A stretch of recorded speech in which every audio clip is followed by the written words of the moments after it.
চোখ মুছতে মুছতে কলেজের গেট দিয়ে ঢুকতেছি, হঠাৎ করে কিছু একটার সাথে ধাক্কা খেলাম। আসলে চোখের মধ্যে একটা ময়লা পড়েছিল, তো তাই চোখ মুছতে মুছতে হাঁটতেছি। চোখ খুলে দেখি একটা মেয়ে আমার সাথে ধাক্কা খেয়ে পড়ে যায়, আর উঠেই ঠাস ঠাস করে দুইটা চড় বসিয়ে দেয়।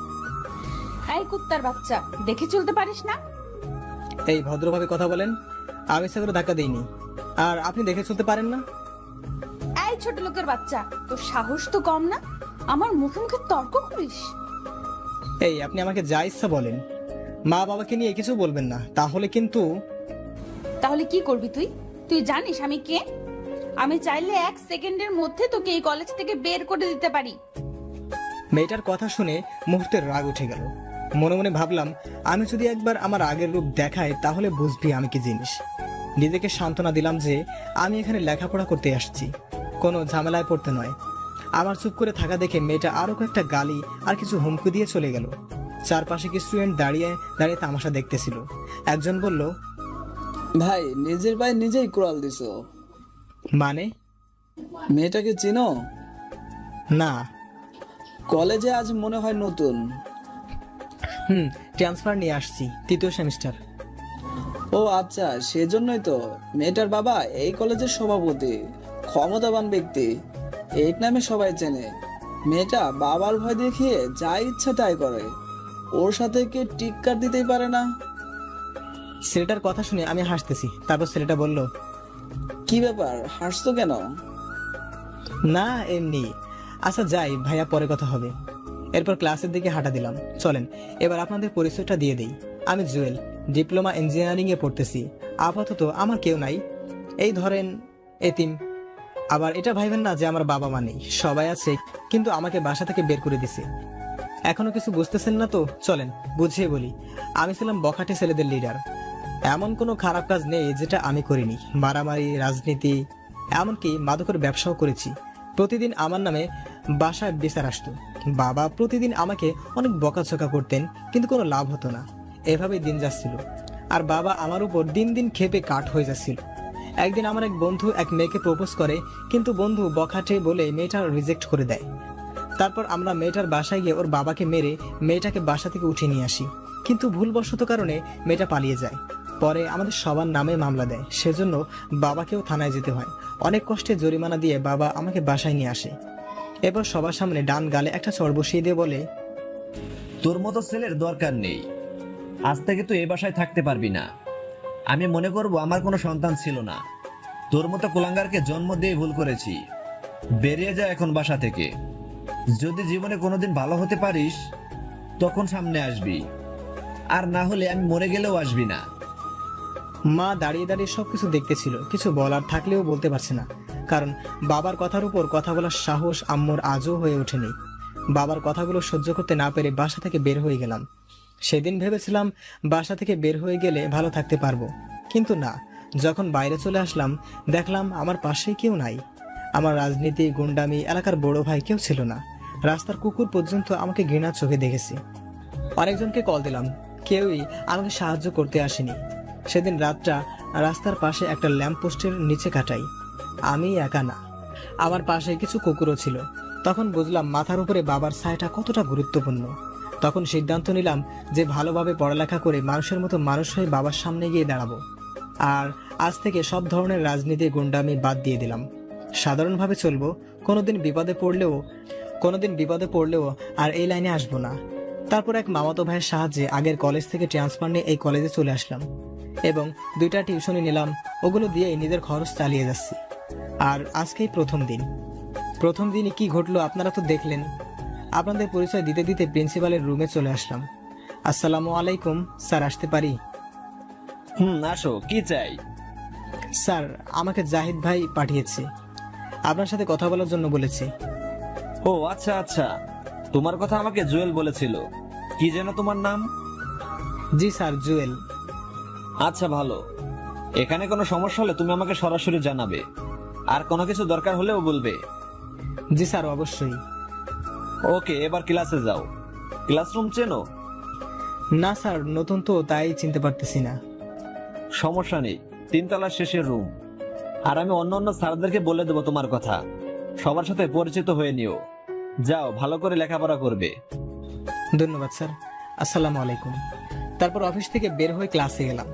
সবাই অনেক চিল্লাচিল্লি করতেছিল, আমাকে দেখে সবাই ভূত দেখার মতো স্তব্ধ হয়ে গেল।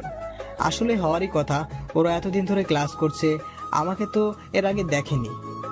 আমি গিয়ে পেছনের একটা টেবিলে গিয়ে বসলাম। আমার পাশের জন আমাকে জায়গা দিয়ে সরে গেল। এরপর মোবাইল টিপতেছি। আমিও কোনো কথা না বলে মাথা নিচু করে বসে আছি। বাম পাশে তাকিয়ে দেখি ওই মেয়েটা যার সাথে একটু আগে আমার কথা কাটাকাটি হয়েছে। তার মানে মেয়েটা আমার সাথেই পড়ে? দূর শালা, যেখানে বাঘের ভয় সেখানে সন্ধ্যা হয়। খেয়াল করে দেখলাম আমার দিকে রাগে দৃষ্টিতে তাকিয়ে আছে। একটু পর স্যার আসলো, সবাই উঠে দাঁড়ালো। আমি উঠলাম। স্যার আমাকে উদ্দেশ্য করে বলল, এই তুমি জুয়েল? জি স্যার। আচ্ছা বসো। এই সবাই শোনো, ও তোমাদের নতুন বন্ধু, ট্রান্সফার নিয়ে এখানে এসেছে। আজ থেকে তোমাদের সাথে লেখাপড়া করবে। ক্লাস শেষে সবাই পরিচিত হও। এখন বই নাও। এরপর ক্লাস শুরু হলো। মনোযোগ সহকারে ক্লাস করলাম। জীবনে প্রথম এত মনোযোগ দিয়ে ক্লাস করলাম, ভালোই লাগলো। ক্লাস শেষে আমার পাশে থাকা ছেলেটা একটা হাত বাড়িয়ে দিয়ে বলে, হাই, আমি হাকিম। হ্যালো, আমি জুয়েল। আগে কোথায় ছিলা? আগের ঠিকানা দিলাম। ও আচ্ছা, ভালো। একটা কথা বলতাম। বলো। ওই মেয়েটা, আরে ওর নাম তন্নি। এই ক্যাম্পাসে সব থেকে জেদি মেয়ে। কত ছেলে যে ওর হাতে থাপ্পড় খেয়েছে। ওর বাবার ক্ষমতা দেখিয়ে যে কোনো কাজ করে ফেলে। ওর কাছে যেও না। আরে না, এমনি জিজ্ঞেস করলাম। আচ্ছা ঠিক আছে, থাকো, আমি চলে যাচ্ছি। না আর ক্লাস করবে না? না, যে পার্কে বসে আছে তাই না গেলে সমস্যা? ওকে আচ্ছা ঠিক আছে, যাও। ওকে, পরে দেখা হবে। এরপর হাকিম চলে গেল। আমি একা একা বসে রইলাম। আরো একটা ক্লাস করলাম। বিরতির সময় আমি ঘাড় ঘুষাচ্ছি, এমন সময় পেছন থেকে কেউ একজন হাত ধরে টান দিল। তাকিয়ে দেখি একটা মেয়ে। আমি ফারিয়া। জি, আমি জুয়েল। ফ্রেন্ড? আমি কিছুক্ষণ চুপ করে দাঁড়িয়ে রইলাম। আসলে জীবনে কোনো মেয়ে আমার ফ্রেন্ড হতে চায়নি, না হওয়ারই কথা। বখাটে ছেলেদের কোনো মেয়েই পছন্দ করে না, কিন্তু সুন্দর মেয়েগুলোর কপালে বেশিরভাগ বখাটে ছেলেই থাকে। আমার এভাবে চুপ থাকা দেখে ফারিয়া বলল, ওই মিস্টার, জাস্ট ফ্রেন্ডশিপ করতে চেয়েছি, বিয়ে করতে নয়। এত চিন্তা করার কি আছে? না সরি, ওকে ফ্রেন্ড। আচ্ছা, আজ থেকে একজন অন্যজনকে তুই করে বলবো। আপনি বা তুমি এগুলো আমার পছন্দ না। আচ্ছা ঠিক আছে। চল এখন। কোথায়? ক্যান্টিনে। আমার বাকি ফ্রেন্ডদের সাথে তোর পরিচয় করিয়ে দিব। চলো। এরপর ক্যান্টিনে গেলাম। অনেক স্টুডেন্ট ওখানে বসে আছে। আমি ফারিয়ার পিছু পিছু হাঁটতেছি। একটা টেবিলের পাশে গিয়ে ফারিয়া বলল, গাইস, ওর হচ্ছে জুয়েল, আমাদের নতুন ফ্রেন্ড। তারপর সবাই পরিচয় দিতে লাগলো। হাই, আমি সানি। আমি আইমান। আমি সাদিয়া। আমিও আমার পরিচয় দিলাম। সাদিয়া বলল, আমাদের ফ্রেন্ডসদের মধ্যে আপনি বা তুমি চলে না, শুধু তুই চলে। আমরাও তোকে তুই বলবো, তুইও আমাদের তুই বলবি। আচ্ছা ঠিক আছে। এবার বল, কি খাবি? আপনারা যেটা খাবেন। ফারিয়া, ও মনে হয় আমাদের আপন করে নিতে পারেনি। এই, তুই করে বলার জন্য বলেছি না? আচ্ছা ঠিক আছে, তোরা যেটা খাবি সেটাই অর্ডার দে। আসলে ছেলে মেয়েগুলো যে এত মিশুক, এত ভালো মেন্টালিটি, ওদের সাথে না মিশলে হয়তো জানতামই না। একদিনে এত আপন করে নিল আমাকে, ভাবতেই ভালো লাগছে। হঠাৎ করে দেখলাম সেই ফালতু মেয়েটা আমার দিকে আসছে। চোখ মুখ লাল হয়ে আসি। আমার কাছে এসে পাশ কেটে চলে গেল। অন্য একটা টেবিলে গিয়ে বসলো। আরো কতগুলি মেয়ে ওর পাশে গিয়ে বসলো। কিছুক্ষণ ওরা নিজেরা নিজেদের কথা বলতে লাগলো। তারপর পুরো দল আমার কাছে আসলো। ওই কান ধর। কান ধরবে মানে? ও আমার ফ্রেন্ড ফাহিমকে চোখ মেরেছে। আমি তো পুরো টাসকি খেয়ে গেলাম। তারপর বললাম, আপনার সমস্যা কি? শুরু থেকে আমার পিছনে লাগছেন। কি? আমি তোর পিছে লাগছি? তোর মতো ছোট লোকের পিছে আমি লাগবো? এই তন্নি, তোর সমস্যা কি? ও আজকে এই কলেজে আসলো আর তুই আজকেই ওর পিছে লাগছিস, সমস্যা কি তোর? তোরা তো জলে কেন? ও তোর কি হয়?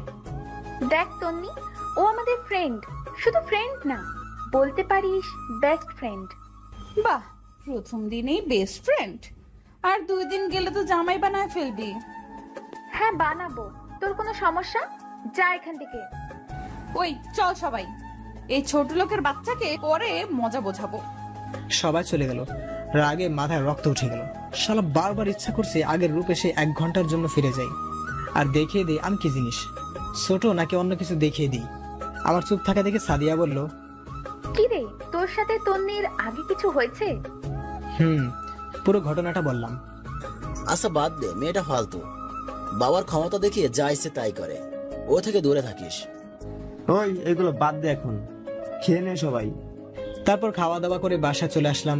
প্রথম দিন ভালোই কাটছে, যদি তন্নি মেয়েটার সাথে এগুলো না ঘটতো তাহলে আরো ভালো হতো।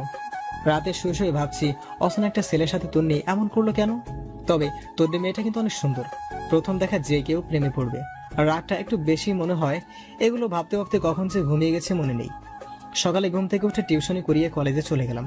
গেট পার হয়ে একটু ভিতরে গেলাম। গাছতলায় তন্নির অনেকগুলো গুন্ডি ফ্রেন্ড বসে বসে একটা ছেলেকে রাগ দিচ্ছে। ছেলেটা কান ধরে এক পায়ের উপর দাঁড়িয়ে আছে। আমি দেখেও না দেখার ভান ধরে চলে যাচ্ছি। এমন সময় একটা মেয়ে আমাকে ডাক দিল। ওই চিকনা, আমি ওই তোকে বলছি এদিকে আয়। কি হয়েছে? কি সমস্যা? ডাকছেন কেন? জিনিয়রতে কিভাবে সম্মান দিতে হয় সেটাও জানিস না? মানে সিনিয়র কে? কে আবার? আমরা কি জিনিয়র না? ওই হ্যালো, আমরা সেম ব্যাচের। ওকে, তোর তো সাহস কম না, মুখে মুখে তর্ক করিস। সাহসের কি দেখছেন এখানে? কিছু বললি? না আমি যাই, কাজ আছে। ওই দাঁড়া। কেন? তুই কান ধরে 5 বার উঠবাস করবি। মানে? মানে তুই কান ধরে উঠবাস করবি, যদি না করি মেরে তোর মাংস আলাদা করে ফেলবো। তুই আমাদের সম্পর্কে ভালো করেই জানিস।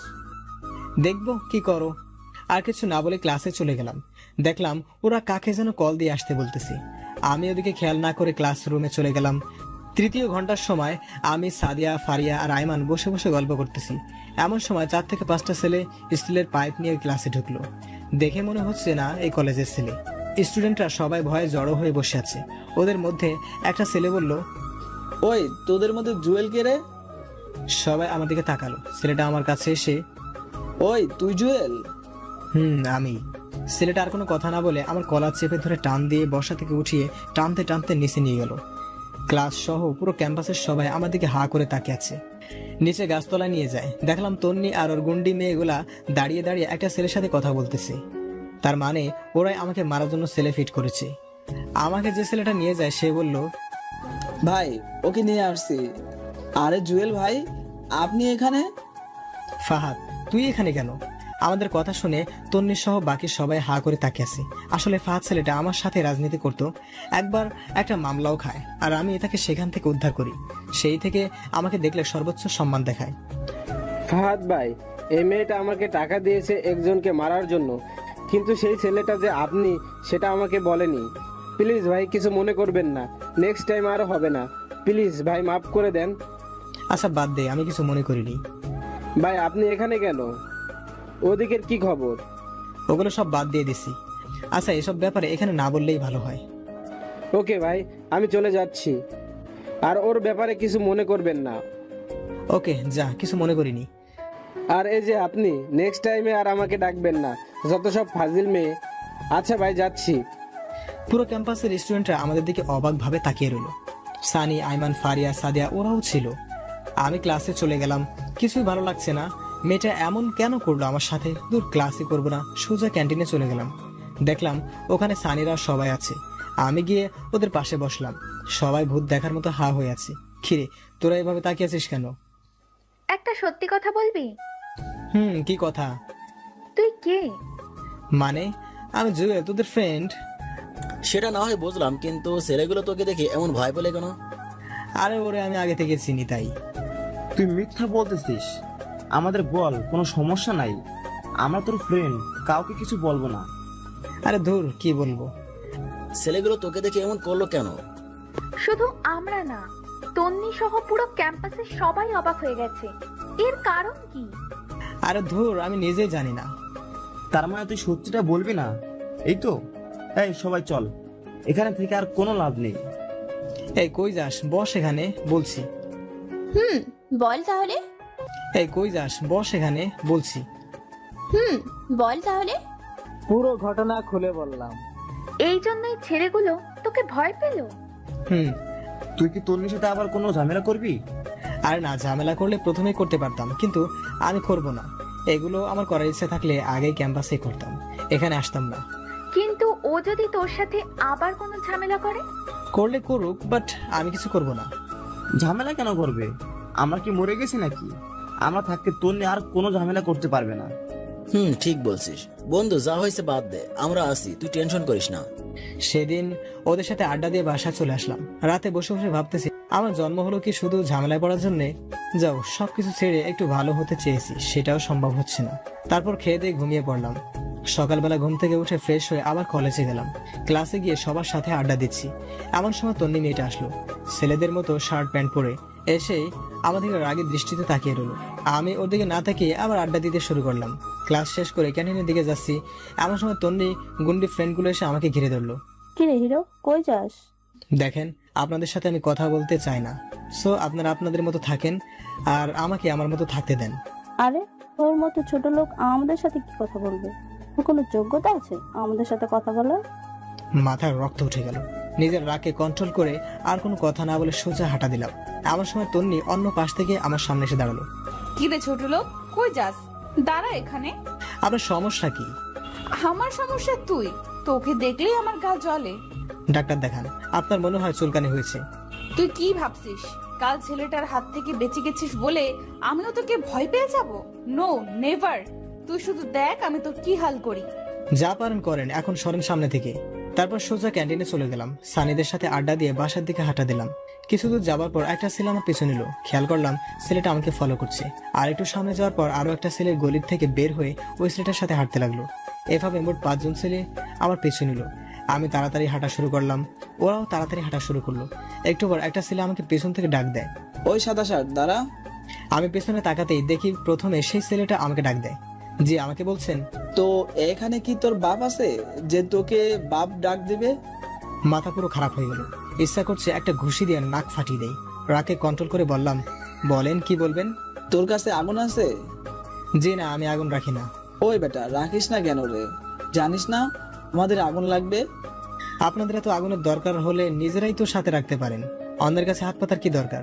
ওই কি রাখবো কি রাখবো না সেটা কি তোর কাছ থেকে শিখতে হবে? কথা বল। ছেলেটা আমাকে ধাক্কা দিতে লাগলো। কি ব্যাপার, আপনি গায়ে হাত দিচ্ছেন কেন? ছেলেগুলো আমাকে চারপাশে ঘিরে ফেললো। দুইটা ছেলে হঠাৎ করে আমার হাত দুইটা ধরে ফেললো। বাকি 3 জন ইচ্ছা মতো মারতে শুরু করলো। আমি চাইলে ওদের সাথে পেরে উঠতে পারছি না, তাই একটা ছেলে আমার মাথা জোরে একটা আঘাত করে। তারপর আর কিছু মনে নেই। যখন জ্ঞান ফিরলো নিজেকে হাসপাতালে আবিষ্কার করলাম। দেখলাম সানি, আয়মান আর ফারিয়া আমার পাশে বসে আছে, আমার মাথায় ব্যান্ডেজ করা। খিরে, তোরা এখানে? এখন কেমন লাগছে তোর? ভালোই, তোদের কি অবস্থা বল? আমরা ঠিক আছি। বল তোর এই অবস্থা কে করলো? এই আইমান, তুই পাগল? ওর মাত্র জ্ঞান আসলো আর তুই এখনই প্রশ্ন শুরু করে দিলি? ও আগে একটু সুস্থ হোক, তারপর সবকিছু জানতে পারবি। ডাক্তার বলেছে বিকেলবেলা নিয়ে যেতে পারবো। সাদিয়া কই রে? ওর আম্মু অসুস্থ, বাসায় চলে গেছে। একটু আগেও এখানে ছিল। তুই আজকে আর ম্যাচে যাওয়ার দরকার নেই, আমাদের বাসায় চল। ভালো হলে তারপর ম্যাচে যাবি। আরে না, ও আমার সাথে যাবে, আমি আম্মুকে বলে দিয়েছি। না রে, আমি কারো বাসায় যাব না, ম্যাচেই ঠিক আছে। তোদের টেনশন করার দরকার নেই। তোরা বরং এখন যা, পারলে বিকেল বেলা আসিস, আর না পারলে আসার দরকার নেই। আমি বাসায় যেতে পারবো। আরে মাথা খারাপ নাকি? তোকে এভাবে রেখে যাবো না। এই ফারিয়া, তুই মেয়ে মানুষ, বাসায় বকাঝকা করবে। তুই বরং বাসায় চলে যা, আমরা জুয়েলকে বাসায় দিয়ে এসে তারপর যাব। আচ্ছা ঠিক আছে, কোনো দরকার হলে কল দিস। ওকে, যা তাহলে, কাল ক্যাম্পাসে আসলে দেখা হবে। এরপর ফারিয়া চলে যায়। সানি আর আয়মান বিকেল পর্যন্ত আমার সাথেই ছিল। বিকেলবেলা আবার ম্যাচে ফিরে গেলাম। এখন মোটামুটি ভালো লাগছে। এভাবে প্রায় 1 সপ্তাহ কেটে যায়। সানি আয়মান সময় পেলে এসে দেখা করে যায়। সাদিয়া, ফারিয়াও কয়েকবার আসছিল, আর নিয়মিত গ্রুপে কথা হয়। 1 সপ্তাহ পর কলেজে যাওয়ার জন্য রেডি হলাম। সানি আর আয়মান আমার সাথেই গেল। ভিতরে গেলাম, দেখলাম ফারিয়া আর সাদিয়া। চল ক্লাসে যাই। অনেকদিন ক্লাস করিনি। আরে আজব, তোরা তো প্রতিদিনই কলেজে আসিস, তাহলে ক্লাস করিসনি কেন? আরে বেটা, তোরা ছাড়া ক্লাস করে কোনো মজা আছে? চল ক্লাসে চল। চল। আচ্ছা শোন, 2টো ক্লাস করে চলে আসবো। কেন? আজকে একটু ঘুরতে যাব, অনেকদিন কোথাও ঘুরতে যাই না। আচ্ছা দেখা যাবে, এখন চল। 3য় তলায় ওঠার সাথে সাথে দেখলাম ওই গন্ডি তন্নি মেয়েটা আর ফালতু বান্ধবীগুলোর সাথে দাঁড়িয়ে দাঁড়িয়ে হাসাহাসি করতেছে। আমাকে দেখে এগিয়ে আসলো। কিরে, তুই এখনো বেঁচে আছিস? আমি তো ভাবছি সেদিনেই মরে গেছিস। ওই তোর সমস্যা কি রে? তুই ওর সাথে এমন করলি কেন? ভাগ্যিস সেদিন আমরা ছিলাম না, তাহলে দেখতি। তন্নির সাথে সাথে সানির কলার চেপে ধরে তারপর বলে, কি দেখাতি তুই? ডানা গজাইছে তাই না? বেশি পাকনামি করলে আজই টিসি লাথে দিয়ে কলেজ থেকে বের করে দিব। দেখি তোর কোন বাপ আমার কি করতে পারে। এই তোর বাবা কলেজের সভাপতি বলে যা ইচ্ছে তাই করবি নাকি? তুই চুপ থাক শালা ফালতু। তন্নি, তুই কিন্তু বেশি করে ফেলছিস। এই কলেজে আমরাও বেতন দিয়ে পড়ালেখা করি, তোর বাবার টাকায় পড়ি না। সো কথাবার্তা ঠিক করে বলবি। ওই এই ছোট লোকের বাচ্চার জন্য তোদের এত দরদ কেন? ও ছোট লোক হোক আর যাই হোক, ও আমাদের ফ্রেন্ড। আর ওর বাবা তোর 14 গোষ্ঠীকে কিনতে পারবে। মানে? তোকে এত মানে বোঝাতে পারবো না। জায়গা দে, ক্লাসে যাব। আই শোন, তোরা খুব ভালো করে জানিস আমি জিনিস। সো এখনো সময় আছে, ওই ছোট লোকের বাচ্চার সাথে আর মিশবি না। সেটা তোকে জিজ্ঞেস করে আমরা করব না। দেখ তোদের কি হাল করি। একটা তো একটুর জন্য বেঁচে গেল, তোরা কি করে বাঁচিস সেটা আমি খুব ভালো করে দেখব। যা পারিস কর। আমি এতক্ষণ দাঁড়িয়ে দাঁড়িয়ে ওদের কথাগুলো শুনতেছিলাম। ক্লাসে গিয়ে নীরবে বসে রইলাম। কি রে, কি ভাবছিস? আমার জন্মই হয়েছে শুধু ভেজালের মধ্যে পড়ার জন্য মনে হয়। আরে টেনশন করিস না, সব ঠিক হয়ে যাবে। তারপরও তন্নি যদি তাদের কোনো ক্ষতি করে, ওর তো বিশ্বাস নেই। আরে কিচ্ছু করতে পারবে না। তারপরও একটু পর স্যার আসলো, এসে প্রি টেস্ট পরীক্ষার কথা জানিয়ে দিয়ে গেল। 1 সপ্তাহ পর পরীক্ষা। স্যার চলে যাওয়ার পর ক্যান্টিনে গিয়ে নাস্তা করে বাসায় চলে আসলাম। বাকিরাও সবাই চলে যায়। এই 1 সপ্তাহ আর ক্যাম্পাসে যায়নি। যদি তন্নি মেয়েটা কোনো ঝামেলা করে পরে দেখা যাবে এই পরীক্ষাটা মিস হয়ে যাবে, তার চেয়ে ভালো কলেজে না যাওয়াটাই উত্তম। সানি আর আইমানের সাথে বিকেলবেলা বসে বসে আড্ডা দিতাম। দেখতে দেখতে পরীক্ষার দিন চলে আসলো। রেডি হয়ে কলেজে চলে গেলাম। গেটের সামনে আমানের সাথে দেখা। কি রে, আসছিস? আমি তোর জন্য দাঁড়িয়ে আছি। বাকিরা কোথায়? ওরাও ছিল, আমি পাঠিয়ে দিয়েছি। ও আচ্ছা, চল হলরুমে যাই। হলরুমে গেলাম। সানিকে দেখলাম এক দৃষ্টিতে সাদিয়ার দিকে তাকিয়ে আছে। আমি গিয়ে ওর কাঁধে হাত দিলাম। খিরে, কি দেখোস? আরে মামা, চলে আসছিস? ওদিকে কি দেখোস? সাদিয়াকে নাকি পাশেরটাকে? আরে না, তোরা আসছিস না দেখে ওদিকে তাকিয়ে রইলাম আর কি। বুঝি বুঝি, সব বুঝি। ফ্রেন্ড হয় আমাদের, ভুলেও অন্য চিন্তা করিস না। পরে দেখবি ফ্রেন্ডশিপটাই নষ্ট হয়ে গেছে। তুই শালা এক লাইন বেশি বুঝিস। আচ্ছা বাদ দে, ভিতরে চল। চল। ভিতরে গিয়ে সিট নাম্বার খুঁজতে লাগলাম। অবশেষে মাঝখানে একটা টেবিলে আমার সিট পড়লো। আমার পাশে দেখি তন্নের সিট। মেয়েটা প্রথমে বসে আড্ডা দিচ্ছিল। আমাকে দেখে যেন মাথায় আকাশ ভেঙে পড়লো। তারপর বলল, ওই কুত্তা, তুই এখানে কেন? এই ভদ্রভাবে কথা বলেন, এখানে আমার সিট, তাই আমি এখানে। কিন্তু তুই আমার পাশে বসতে পারবি না। সেটা আপনি স্যারকে বলেন, আমি এখানেই বসবো। সেদিনের মায়ের কথা ভুলে গেছিস? আজকেও তোর একই অবস্থা করব। যা পারেন করেন, বাট আমি এখান থেকে কোথাও যাচ্ছি না। দেখ আমি কি করি। দূর, এই মেয়েটা থেকে যতই দূরে থাকতে চাই ততই কাছে চলে আসি। আল্লাহ জানে আজকে আমার কপালে কি আছে। তন্নি উঠে চলে গেল। বাইরে গিয়ে প্রিন্সিপাল স্যারকে ডেকে নিয়ে আসলো।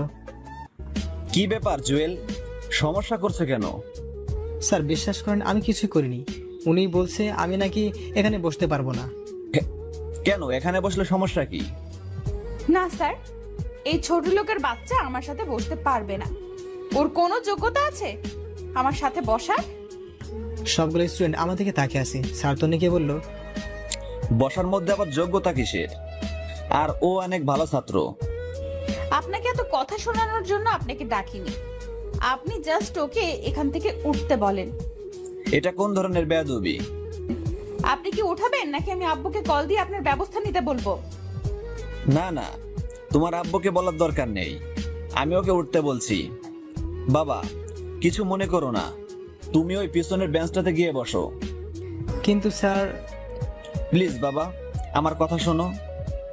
Okay sir. তারপর আমি পিছে চলে গেলাম। রাগে পুরো শরীর গরম হয়ে গেল। ইচ্ছা করছে আগের রূপে ফিরে যাই আর দেখিয়ে দেই জুয়েল কি জিনিস। মুহূর্তেই বাবার কথাগুলো মনে পড়ে গেল। নিজের রাগকে কন্ট্রোল করে পিছনে গিয়ে বসলাম। পরীক্ষা শুরু হয়ে গেল। প্রশ্ন মোটামুটি কমন পড়েছে, ভালোই লিখলাম। তন্নি নাকি ফার্স্ট গার্ল। আমার টার্গেট তন্নিকে যেভাবে হোক পিছনে ফেলতে হবে। সেই টার্গেট নিয়ে আমি আমার মতো পরীক্ষা দিচ্ছি। এভাবে সবগুলো পরীক্ষা শেষ হয়ে গেল। আমি সবার শেষে যেতাম আর সবার আগে চলে আসতাম। চাইতাম না আর কোনো ঝামেলা হোক। মাঝে মাঝে সানি আর আইমান এসে বাসায় দিয়ে যায়। পরীক্ষার পর 7 দিন বন্ধ দেয়। সানি, আইমান, সাদিয়া আর ফারিয়া সিদ্ধান্ত নিল কোথাও ঘুরতে যাবে। আমাকে বললো, বাট আমার পকেটে কোনো টাকা ছিল না। তাদেরকে মিথ্যা কথা বললাম যে আমি টিউশন দেখে যেতে পারবো না, হয়তো পরে দেখা যাবে। আমার টিউশনিটাই চলে গেল। পরে ওরাও আর ঘুরতে যায়নি। এমনই প্রতিদিন বিকেলবেলা সবাই মিলে আড্ডা দিতাম। আজকে বন্ধের শেষ দিন, সন্ধ্যার সময় টিউশনিতে গেলাম। গিয়ে তো মাথায় আকাশ ভেঙে পড়ার মতো অবস্থা। আমি যে বাসায় পড়াই সে বাসায় তন্নি বসে বসে টিভি দেখতেছে। আমাকে দেখে রেগে লাল হয়ে বলে, ওই ছোট লোক, তুই এখানে কেন? আমি কোনো কথা না বলে পড়ার রুমে চলে গেলাম। এখানে কোনো কথা বললে মেয়েটা আমাকে বারবার ছোট করবে। এখানে অন্তত আমার একটা মান সম্মান আছে। আমি গিয়ে পড়াতে শুরু করলাম। আমার স্টুডেন্টকে জিজ্ঞেস করলাম, ও তোমার কে হয়? ও আমার ফুফাতো বোন, আপনি চেনেন নাকি? না, এমনি। আরে ভাইয়া, ও তো আপনাদেরই কলেজে পড়ে, দেখেননি কখনো? একবার মনে হয় দেখেছিলাম, সেজন্যই তোমাকে জিজ্ঞেস করলাম। আচ্ছা বাদ দাও, তুমি বই বের করো। তারপর বই বের করে পড়তে শুরু করলাম। তন্নি আমাকে দেখেই ওই মামিকে, মানে আমার স্টুডেন্টের আম্মুকে বারবার কি যেন বলতেছে। ওর মামিও কি যেন চিন্তা করলো, তারপর কাকে কল দিয়ে কথা বললো। আমি ওর দিকে খেয়াল করলাম ওরা কি করতেছে, কিন্তু স্পষ্ট বোঝা যাচ্ছে না। আমি পড়ানো শেষ করে বাইরে চলে যাব, এমন সময় স্টুডেন্টের আম্মু এসে আমাকে বলে, এই নাও। কি এখানে আন্টি? তোমার এই মাসের বেতন। কিন্তু আন্টি, আমার তো এখনো মাস শেষ হয়নি। জানি, কিন্তু তোমার পড়ানো আমাদের ভালো লাগছে না, তাই আমরা লিজার জন্য অন্য টিচার ঠিক করেছি। তোমাকে আর আসার দরকার নেই। মুহূর্তে পায়ের নিচ থেকে মাটি সরে যেতে লাগলো। এই দুইটা টিউশনে দিয়েই আমি লেখাপড়ার খরচ চালাই, খাওয়া দাওয়া করি। আর তন্নি আমার পেটে লাথি দিল। বাহ, আসলে নিয়তি কি থেকে কি করে বলা যায় না। আমি আর কোনো কথা না বলে ওই বাসা থেকে চলে আসলাম। তন্নিকে দেখলাম দাঁড়িয়ে দাঁড়িয়ে হাসতেছে। ফকিন্নি তোরে যদি কোনো জায়গা মতো পায় তখন বোঝাবো জুয়েল কি জিনিস। আপাতত এই শহর, এই ক্যাম্পাসে নতুন, তাই কিছু করছি না। নিজের ফাউন্ডেশনটা ঠিক করে নিই, তারপর দেখবি। পরের দিন কলেজ খুললো, কিন্তু গেলাম না। কেমন যেন বিরক্ত লাগছে। সানি, আইমান অনেকবার কল দিয়েছে, ধরিনি। রাস্তা বের হলাম। যদি 2 থেকে 1টা টিউশনি পাই তাহলে আপাতত চিন্তাটা কমবে। কিন্তু এই নিষ্ঠুর শহরে কোনো কিছু সহজে পাওয়া যায় না। মাথার উপর বাবার ছাদ যে কি জিনিস এখন হাড়ে হাড়ে টের পাচ্ছি। ইচ্ছে করছে আবার আব্বু আমার কাছে ফিরে যাই, কিন্তু সেটা অসম্ভব। আমি যে কাজগুলো করেছি সেগুলোর জন্য আব্বু আম্মু জীবনও আমাকে ক্ষমা করবে না। সেদিন বাসায় এসে খাওয়া দাওয়া না করেই ঘুমিয়ে গেলাম। ঘুম থেকে উঠে দেখি ফারিয়া কয়েকবার কল দিয়েছে। আমি ব্যাক করলাম। কিরে, কি অবস্থা? ওই হারামি, কল ধরিস না কেন?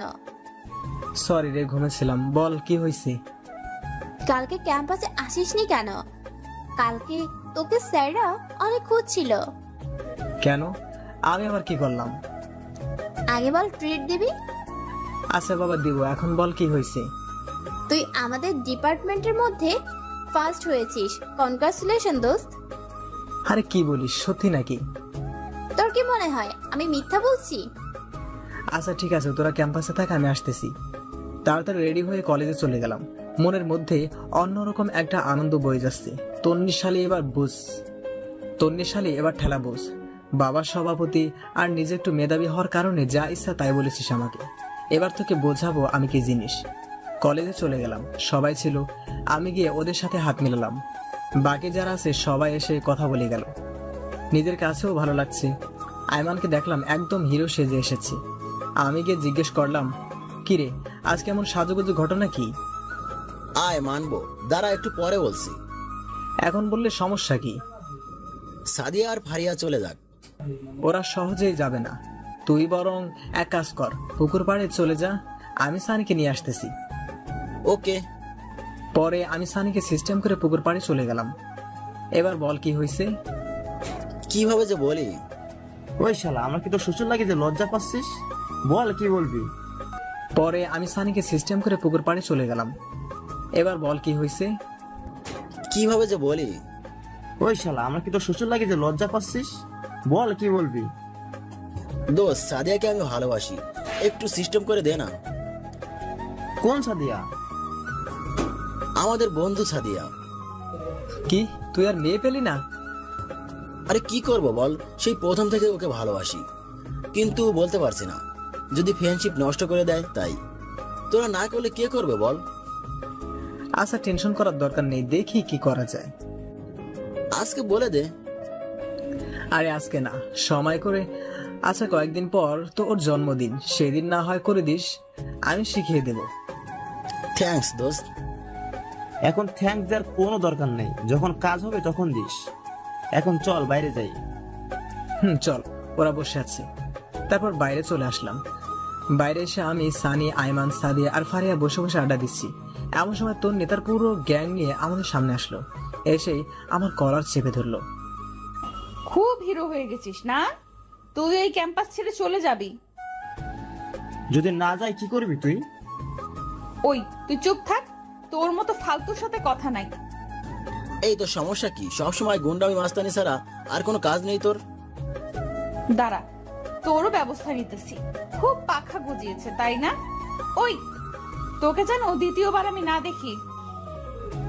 কি করবি দেখলেই? তোর তো সাহস কম না, তুই আমার মুখে মুখে তর্ক করিস। দেখ এবার আমি কি করি। আরে যা যা যা পারিস কর, আমার চুলও ছিঁড়তে পারবি না। দেখবি কি করি, এখনো সময় আছে, চলে যা। ধুর, মেজাজটাই খারাপ করে দিল।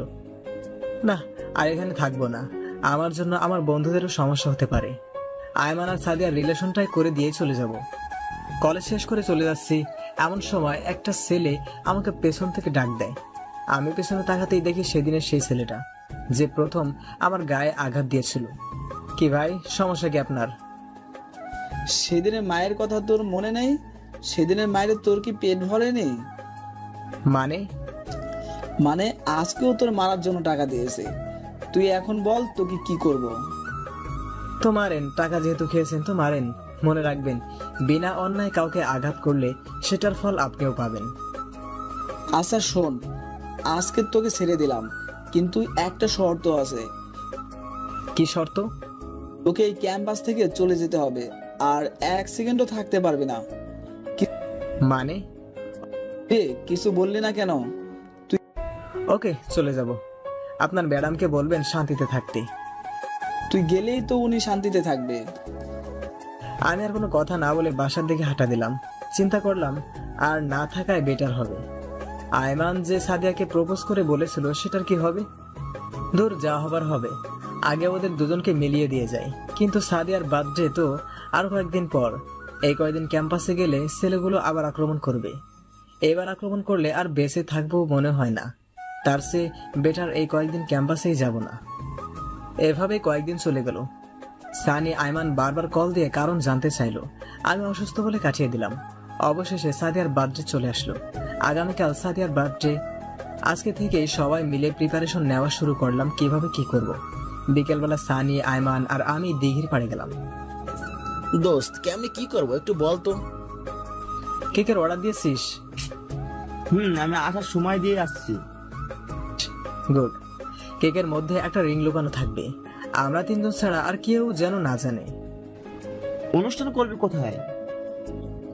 সিজলার রেস্টুরেন্ট করলে কেমন হয়? আরে না, ক্যাম্পাসেই করব। ফারিয়াকে বলে দেবো আমাদের ডিপার্টমেন্টের সবগুলো মেয়েকে নিয়ে আসার জন্য। ক্যাম্পাসে কোথায় করবি? আমাদের ক্লাসেই। ক্লাস শুরু হওয়ার আগে আমরা আমাদের সব কাজগুলো সেরে ফেলবো। আচ্ছা, ও প্রপোজ করবে কিভাবে? বলছি, আয়মান শোন। বল। এই স্টাইলে প্রপোজ করবি। আচ্ছা, সাদিয়া যদি রাজি না হয়? সেটা পরে দেখা যাবে, আগে প্রপোজ তো কর। একটা কাব্য মুখস্থ করতে বললাম। আমরা আছি, টেনশন করিস না। আশা করি অ্যাকসেপ্ট করবে। দোয়া কর দোস্ত। আচ্ছা, এখন কিছু কেনাকাটা করতে হবে। কি কি কিনবি? আগে বাজারে চল, তারপর না হয় দেখা যাবে। ওকে চল। আচ্ছা, আরেকটা কথা। কি? কালকে কি শার্ট প্যান্ট পরবো নাকি কোট টাই? কালকে পাঞ্জাবি পরবি? তাহলে তোরাও পরিস। সেটাও পরে দেখা যাবে। পরে না, চল আমরা সেম কালারের পাঞ্জাবি কিনে নেই, কালকে পরবো। আচ্ছা ঠিক আছে। এরপর 3 জনে মিলে অনেক কেনাকাটা করলাম। জন্মদিনে যতগুলো আইটেম আছে তার চেয়ে একটু বেশি কিনলাম। সবগুলো কেনাকাটা শেষ। এমন জন্মদিন আমি আগে কখনোই পালন করিনি। যাই হোক, রাত অনেক হয়ে গেছে। সকালে তাড়াতাড়ি ক্যাম্পাসে যেতে হবে, তাই ঘুমিয়ে গেলাম। সকালবেলা ঘুম থেকে উঠে সানির বাসার সামনে চলে গেলাম। আমি আর সানি তাড়াতাড়ি করে ক্লাসে গেলাম। যাওয়ার সময় সবগুলো জিনিস সাথে করে নিয়ে গেলাম। গিয়ে আমরা দুজনে ক্লাসরুমে সাজাতে লাগলাম। সানি বলল, এই ফারিয়াকে একটা কল দিব? কেন? ফারিয়াকে না ডাকলে হয়তো মনে কষ্ট নেবে। আচ্ছা ঠিক আছে, কল দে। সানি ফারিয়াকে কল দিল। হ্যালো ফারিয়া, তুই কই তুই? আমি তো বাসায়। কেন, কি হয়েছে? আরে ফকিন্নি, বাসায় কি করস? আজকে যে সাদিয়ার বার্থডে, তুই ভুলে গেছিস? ও শিট, আমার তো মনেই ছিল না। তোরা কোথায়? আমরা ক্লাসে আছি, তাড়াতাড়ি আয়। ওকে, আমি সাদিয়াকে নিয়ে আসছি। আরে ওরে নিয়ে আসার দরকার নেই, ওরে নিয়ে আসলে তো আমাদের সব প্ল্যান জেনে যাবে। তাও ঠিক।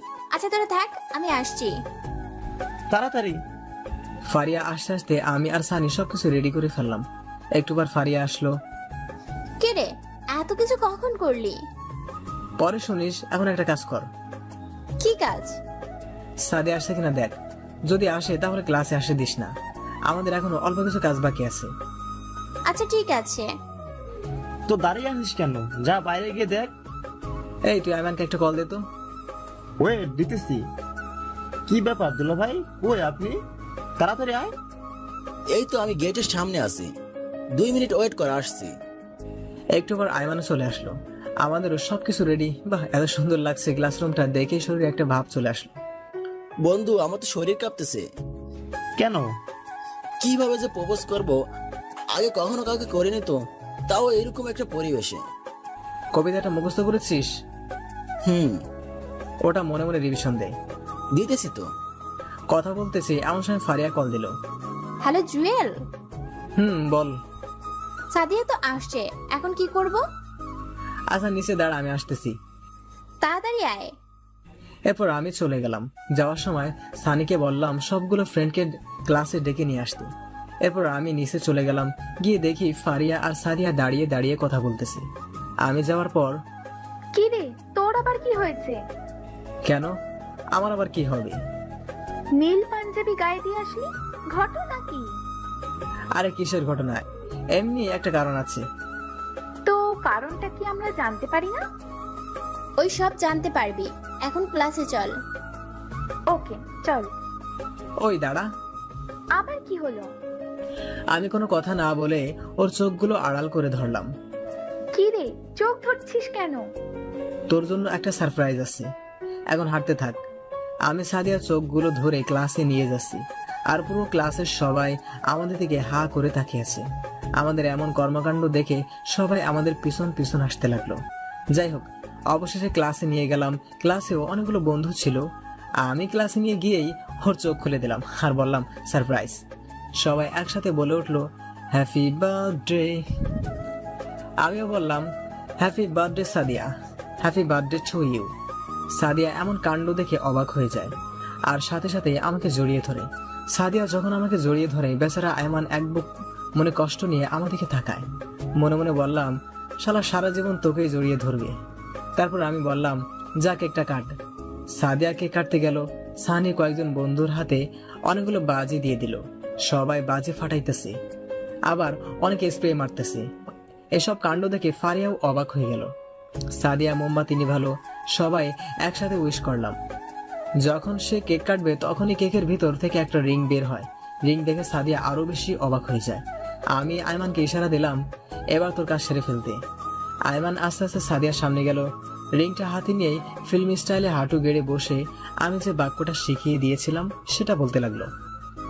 দেখেছি যেদিন প্রথম তোমায় দিয়েছি এই মন, এক জীবনে ভালোবেসে ভরবে না এমন। ধরবে কি আমার হাত সারা জীবনের জন্য, বুঝবে কি আমার মন একটিবারের জন্য। যদি ধরো এই হাত, কথা দিলাম পুরো পৃথিবী ছেড়ে দিব, তবুও তোমার হাত ছাড়বো না। সাদিয়া, আমি তোকে ভালোবাসি, নিজের চাইতেও বেশি ভালোবাসি। আমি সারা জীবন তোর সাথেই কাটাতে চাই। I love you Sadia. কথাগুলো বলে আয়মান নিচের দিকেই তাকিয়ে আছে, ডান হাতে রিংটি বাড়িয়ে দিয়ে। সাদিয়া গলা শুকিয়ে গেল মনে হয়, বারবার এদিক ওদিক তাকাচ্ছে। আর আমাদেরকে তাকাতেই আমি ইশারায় অ্যাকসেপ্ট করতে বললাম। সানিও বলল। এরপর ফারিয়ার দিকে তাকালো, সেও কিছুক্ষণ চুপ থেকে তারপর হ্যাঁ সূচক মাথা নাড়লো। সাদিয়া কিছুক্ষণ চুপ থেকে কি যেন ভাবলো, তারপর নিজের হাত বাড়িয়ে দিল। আয়মান খুশিতে রিংটা পরিয়ে দিল। ক্লাসের সকল বন্ধু একসাথে তালি বাজাতে শুরু করলো। এরপর কেক কাটলো, আমরা একে অন্যকে খাইয়ে দিলাম। পরে একজন অন্যজনের মুখে কেক মেখে দিলাম। তারপর সবাই মিলে ছবি তুলতে লাগলাম। এমন সময় তন্নি মেয়েটা ক্লাসে আসলো। এসব কর্মকাণ্ড দেখেই রাগে লাল হয়ে গেল। আমার দিকে চোখ বড় বড় করে তাকাতে লাগলো। দেখে মনে হচ্ছে আমি তার অনেক সম্পদ লুট করে নিয়ে আসছি। তারপর কি যেন চিন্তা করে আবার ক্লাসের বাইরে চলে গেল। তন্নিকে দেখে আমারও কেমন যেন একটা টেনশন চলে আসলো। আল্লাহ জানে আজকে আবার কি করে। যাই হোক, সবকিছু শেষ। আমরা সবাই কলেজ থেকে বের হয়ে গেটের সামনে গেলাম। দেখলাম একটা পুলিশের গাড়ি। আমরা গেট পার হয়ে বাইরে আসতে একটা পুলিশ আমার কলার চেপে ধরে বলল, ওই তোর নাম জুয়েল? জি। চল তাহলে। কোথায়? শ্বশুর বাড়ি। আমার অপরাধ? বাহ, শ্বশুর বাড়ি কি জিনিস তাহলে বুঝে গেছিস। অপরাধ কি সেটা থানায় গেলেই বুঝতে পারবি। স্যার, আপনি বিনা কারণে ওকে নিয়ে যেতে পারেন না। আগে কারণটা তো বলে যাবেন। ওই তোরা চুপ থাক, তোদের ব্যবস্থা নিচ্ছি। আর আগে এই হালারে একটু দেখে নেই। একথা বলে আমার কলার চেপে ধরে গাড়িতে তুললো। কোনো কিছু বুঝে ওঠার আগেই থানায় নিয়ে গেল। থানার ভিতরে নিয়ে গিয়ে আমার হাত দুটো বেঁধে ইচ্ছা মতো পেটাতে লাগলো। একটু পর থানার বড় স্যার আসলো। স্যার দেখেন না, ওরা আমাকে বিনা অপরাধে নিয়ে এসেছে, মারধর করতেছে। কেন, এই প্রেজেন্ট করার সময় এই কথা মনে ছিল না? মানে? আসছে আমার ধোয়া তুলসীর পাতা, এখন সবকিছু জেনেও না জানার ভান ধরেছে। স্যার আমি সত্যি বলছি, আমি কিছুই করিনি। চুপ কর। তুই জাহিদ সাহেবের মেয়ের সাথে প্রেজেন্ট করিসনি? আজকে সকালে তো ওর গায়ে হাত দিয়েছিস। ও তোর নামে মামলা করে গেছে। তার উপর জাহিদ সাহেবও রেগে আগুন। স্যার বিশ্বাস করেন, আমি কিছুই করিনি, ও মিথ্যা বলছি। আমরা তো কচি খোকা, কিছুই বুঝি না। এত ছেলে থাকতে তোর নামে কেন বিচার দিল? নিশ্চয় তোর ভিতর কোনো ঘাবলা আছে। স্যার আমি সত্যি বলছি। চুপ কর শালা। এই কনস্টেবল ওরা হাত পা বেঁধে ইচ্ছা মতো পিটাও। ওর মুখ দিয়ে সত্য কথা বের করেই ছাড়বে। Okay sir. তারপর দুইটা পুলিশ এসে আমাকে বেঁধে পিটাইতে শুরু করলো। এতবার বলছি আমি কিছুই করিনি, তবুও কেউ আমার কথাই শুনলো না। মার খেয়ে মুখ দিয়ে রক্ত বের হতে শুরু করলো। আমার এমন অবস্থা হয়েছে যে ঠিক করে দাঁড়াতেও পারছি না। এভাবে 3টা দিন কেটে গেল। এই 3 দিন অনেকবার আমাকে বলাতে চেয়েছিল যে আমি এই টিজিং করেছি, বাট আমি স্বীকার করিনি। পরের দিন সকালবেলা সানি আর আয়মান একটা উকিল সাথে করে নিয়ে আসলো। তারপর জামিন নিয়ে আমাকে বের করলো। কে তোর এই অবস্থা কেন? এই বেটা মূর্খ, এখন এগুলো বলার সময় আছে? ওরে ডাক্তার দেখাতে হবে, চল। আচ্ছা ঠিক আছে। তারপর ডাক্তার দেখিয়ে বের হলাম। সানি আর আয়মান আমার সাথে আমার বাসায় আসলো। কি হয়েছে এবার বল। তন্নি আমার নামে মামলা দিছে। কেন, কিসের মামলা? আমি নাকি ওরা এই টিজিং করছি। আর সেদিন সকালেও কান্না করতে করতে থানায় নালিশ করে আসছে। তার উপর ওর বাবার কানেও গেছে যে আমি ওকে ডিস্টার্ব করি। তো তুই কিছু বলিসনি? বলেছি অনেকবার, বাট কেউ বিশ্বাস করতে চায়নি। তো এখন কি করবি, কিছু চিন্তা করেছিস? অন্য কোথাও ট্রান্সফার নিয়ে চলে যাব। মানে কি? অন্য কোথাও যাবি কেন? এখানে থাকলে তোদেরও প্রবলেম হবে, সো না থাকাটাই বেটার হবে। আমরাও তাহলে ট্রান্সফার নিয়ে যাব। আর দূর, তোরা কেন নিবি? আচ্ছা বাদ দে। ফারিয়া সাদিয়া কেমন আছে? আচ্ছা ভালোই। আমার ব্যাপারে কিছু বলেছিস? সব জানে, আমি বলেছি। আচ্ছা বাদ দে তো। তুই তো শালা বলবি, এখন গপ হয়ে গেছে। কথা শেয়ার না করলে তো তোর ভাত হজম হয় না। এই ফালতু কথা কম বল, ওরা আমাদের ফ্রেন্ড, ওদেরকে না বললে কাকে বলবো? আচ্ছা বাদ দে তো। তুই এক কাজ কর, আমাদের বাসায় চল, কিছুদিন থেকে রেস্ট নিবি, তারপরে এখানে আসিস। না, আমি এখানে ঠিক আছি। আচ্ছা এখন যাই, বিকালে আসবো। তুই এক কাজ কর, আমাদের বাসায় চল, কিছুদিন থেকে রেস্ট নিবি, তারপরে এখানে আসিস। না, আমি এখানে ঠিক আছি। আচ্ছা এখন যাই, বিকালে আসবো। ওকে যা। এরপর ওরা চলে গেল। আমি মেডিসিন খেয়ে ঘুমিয়ে গেলাম। পুরো শরীর ব্যথা করতেছে। বিকেলবেলা ওরা সবাই আসলো। ফারিয়া সাদিয়াও আসলো। সবাই মিলে আড্ডা দিলাম। এরপর যে যার মতো চলে গেল। আম্মুর কথা মনে পড়লো, আজকে যদি নিজের বাসায় থাকতাম হয়তো এতটা একা লাগতো না। এভাবেই কিছুদিন কেটে গেল। আমিও মোটামুটি সুস্থ, সব কিছুই করি, বাট কলেজে যাই না। ট্রান্সফার নিব করে নেওয়াও হচ্ছে না। পরের দিন কলেজে যাচ্ছি ট্রান্সফারের ব্যাপারে কথা বলতে। রাস্তায় বের হয়ে হাঁটতেছি, এমন সময় তন্নি একটা বাইক নিয়ে আমার সামনে এসে ব্রেক করলো। কিরে, তুই এখনো বেঁচে আছিস? শালা, এই দুনিয়াতে কারো বিশ্বাস নাই। পুলিশকে তো সুন্দর করে সবকিছু বুঝিয়ে বললাম, তারপরেও তোকে ছেড়ে দিল। যাই হোক, এখন কোথায় যাচ্ছিস? কলেজে। কি? তোকে না বলেছি ক্যাম্পাসের কাছেও না আসতে, তারপরেও তুই কলেজে যেতেছিস? কলেজ কি আপনার একার নাকি? তুই মুখে মুখে তর্ক করিস আবার। দাঁড়া দেখ আজকে তোর কি হাল করি, শালা ছোট লোকের বাচ্চা। মুহূর্তেই মাথার রক্ত উঠে গেল। এই, তুই কোন জমিদারের মেয়ে? যত সব ফালতু বখাটে, লজ্জা করে না তোর ছেলেদের পিছনে লাগতে? তোর সাহস তো কম না, তুই আমাকে ফালতু বলিস, আবার বখাটেও বলিস। দেখ এখন বখাটে কি করে। একথা বলে ঠাস করে একটা বসিয়ে দিলাম। তারপর আবার বলে, তুই শুধু একবার কলেজে আয়, তারপর দেখ আমি তোর কি হাল করি। একথা বলে বাইক স্টার্ট দিয়ে টান দিল। আমি আবুলের মতো গালে হাত দিয়ে ওর চলে যাওয়ার দিকে তাকিয়ে রইলাম। ও এত জোরে বাইক চালাচ্ছে দেখে আমার নিজেরই শরীর কাঁপতেছে। একটু পর যা দেখলাম তাতে আমার পুরো শরীর স্তব্ধ হয়ে গেল। তন্নি একটা বাসকে ওভারটেক করতে গিয়ে অন্য একটা বাসের সাথে ধাক্কা খেয়ে পড়ে যায়। রাস্তায় অনেক গড়াগড়ি খায়। আমি কিছুক্ষণ স্বপ্ন দেখার মতো দাঁড়িয়ে রইলাম। তারপর দৌড়ে দিয়ে গিয়ে সেখানে গেলাম। তন্নির মাথা ফেটে রক্ত বের হচ্ছে। বাম হাত ও বাম পায়ে অনেক আঘাত খেয়েছে মনে হয়। বাম পায়ের দুটা আঙ্গুল ভেঙে উল্টে গেছে। সাথে সাথে অনেক মানুষ সেখানে জড়ো হয়ে যায়। তারপর ওরে কোলে নিয়ে একটা সিএনজি ডেকে নিয়ে তাড়াতাড়ি হাসপাতালে নিয়ে গেলাম। মাথা থেকে প্রচুর রক্ত বের হচ্ছে। রক্ত বন্ধ হচ্ছে না দেখে আমি আমার শার্টটা খুলে ওর মাথায় বেঁধে দিলাম। তাড়াতাড়ি করে হাসপাতালে নিয়ে গেলাম, এমার্জেন্সিতে পাঠিয়ে দিলাম। আমার নিজেরও কেন জানি খারাপ লাগতেছে। হয়তো আমার জন্য এসব হয়েছে। আমার সাথে রাগারাগি করে হয়তো ওর মেজাজটা খারাপ হয়ে গেছে, সেজন্য স্পিডে বাইক চালাইছে, তাই এই অ্যাক্সিডেন্টটা করছে। বসে বসে ভাবতেছি। একটু পর একটা ডাক্তার রুম থেকে বের হলো। রোগী আপনার কি হয়? জি, ও আমার ফ্রেন্ড। ওর ফ্যামিলির কাউকে কল দিয়ে আসতে বলেন, দরকার আছে। তেমন কাউকে তো আমি চিনি না, কি দরকার আপনি আমাকে বলেন। ওনার অনেক রক্তক্ষরণ হয়েছে, ইমার্জেন্সি রক্ত লাগবে। ওকে, আমি দিব। আপনার এক ব্যাগে কিছু হবে না, কমপক্ষে 3 ব্যাগ লাগবে। আচ্ছা দাঁড়ান, আমি দেখি কি করা যায়। তাড়াতাড়ি করেন। এরপর আমি আয়মানকে কল দিলাম। হ্যালো দোস্ত, কই তুই? এই তো বাসায় রেডি হচ্ছি, কলেজে যাব। দোস্ত তাড়াতাড়ি করে সানিকে নিয়ে আলকিমি হাসপাতালে আয়। কেন, কি হয়েছে? তোর কিছু হয়নি তো? আর না, আমি ঠিক আছি। তোরা 10 মিনিটের মধ্যে আয়। ওকে, আসছি, তুই বাইরে দাঁড়া। ওকে, তাড়াতাড়ি আয়। অনেকক্ষণ পর সানি আর আয়মান আসলো। কি রে, এত দেরি কেন? আরে রাস্তায় জ্যাম ছিল। এখন বল কি হয়েছে? বলার সময় নেই, তাড়াতাড়ি ভিতরে চল, রক্ত দিতে হবে। কাকে রক্ত দিতে হবে? পরে বলছি, আগে চল। এরপর ভিতরে গিয়ে ডাক্তারের সাথে কথা বলে 3 জনই রক্ত দিলাম। তন্নির রক্ত গ্রুপ AB পজিটিভ, যার কারণে সহজে আমাদের সবার রক্ত গ্রহণ করতে পেরেছে। রক্ত দিয়ে বাইরে এসে বসলাম। এবার বল রক্ত কার জন্য? তন্নির জন্য। মানে? পুরো ঘটনাটা ওদের সাথে শেয়ার করলাম। তুই ওরে বাঁচালি কেন? তোর মনে নয় ও তোর সাথে কি কি করেছে? তুই আমার জায়গায় থাকলে কি করতি? দেখ, ও আমার সাথে অন্যায় করেছে, আমিও জানি। আমারও অনেক ইচ্ছা ছিল ওরে একটা শিক্ষা দিতে, কিন্তু উপরওয়ালা যে ওরে এত বড় শাস্তি দিবে আমি কল্পনাও করিনি। আচ্ছা বাদ দে, তুই যে ওরে হাসপাতালে নিয়ে আসছিস সে কি জানে? না, আজ জানার দরকারও নেই। তোরাও কিছু বলিস না। না বললে সে ভাববে সে নিজে থেকেই বেঁচে গেছে। ভাবুক, আমরা যে রক্ত দিয়েছি সেটাও বলার দরকার নেই। ওর জ্ঞান ফিরে আসার আগেই আমরা এখান থেকে চলে যাব। কিন্তু ওরে একটা শিক্ষা দেওয়া উচিত ছিল। আচ্ছা 1 মিনিট, তোর শার্টটা কই?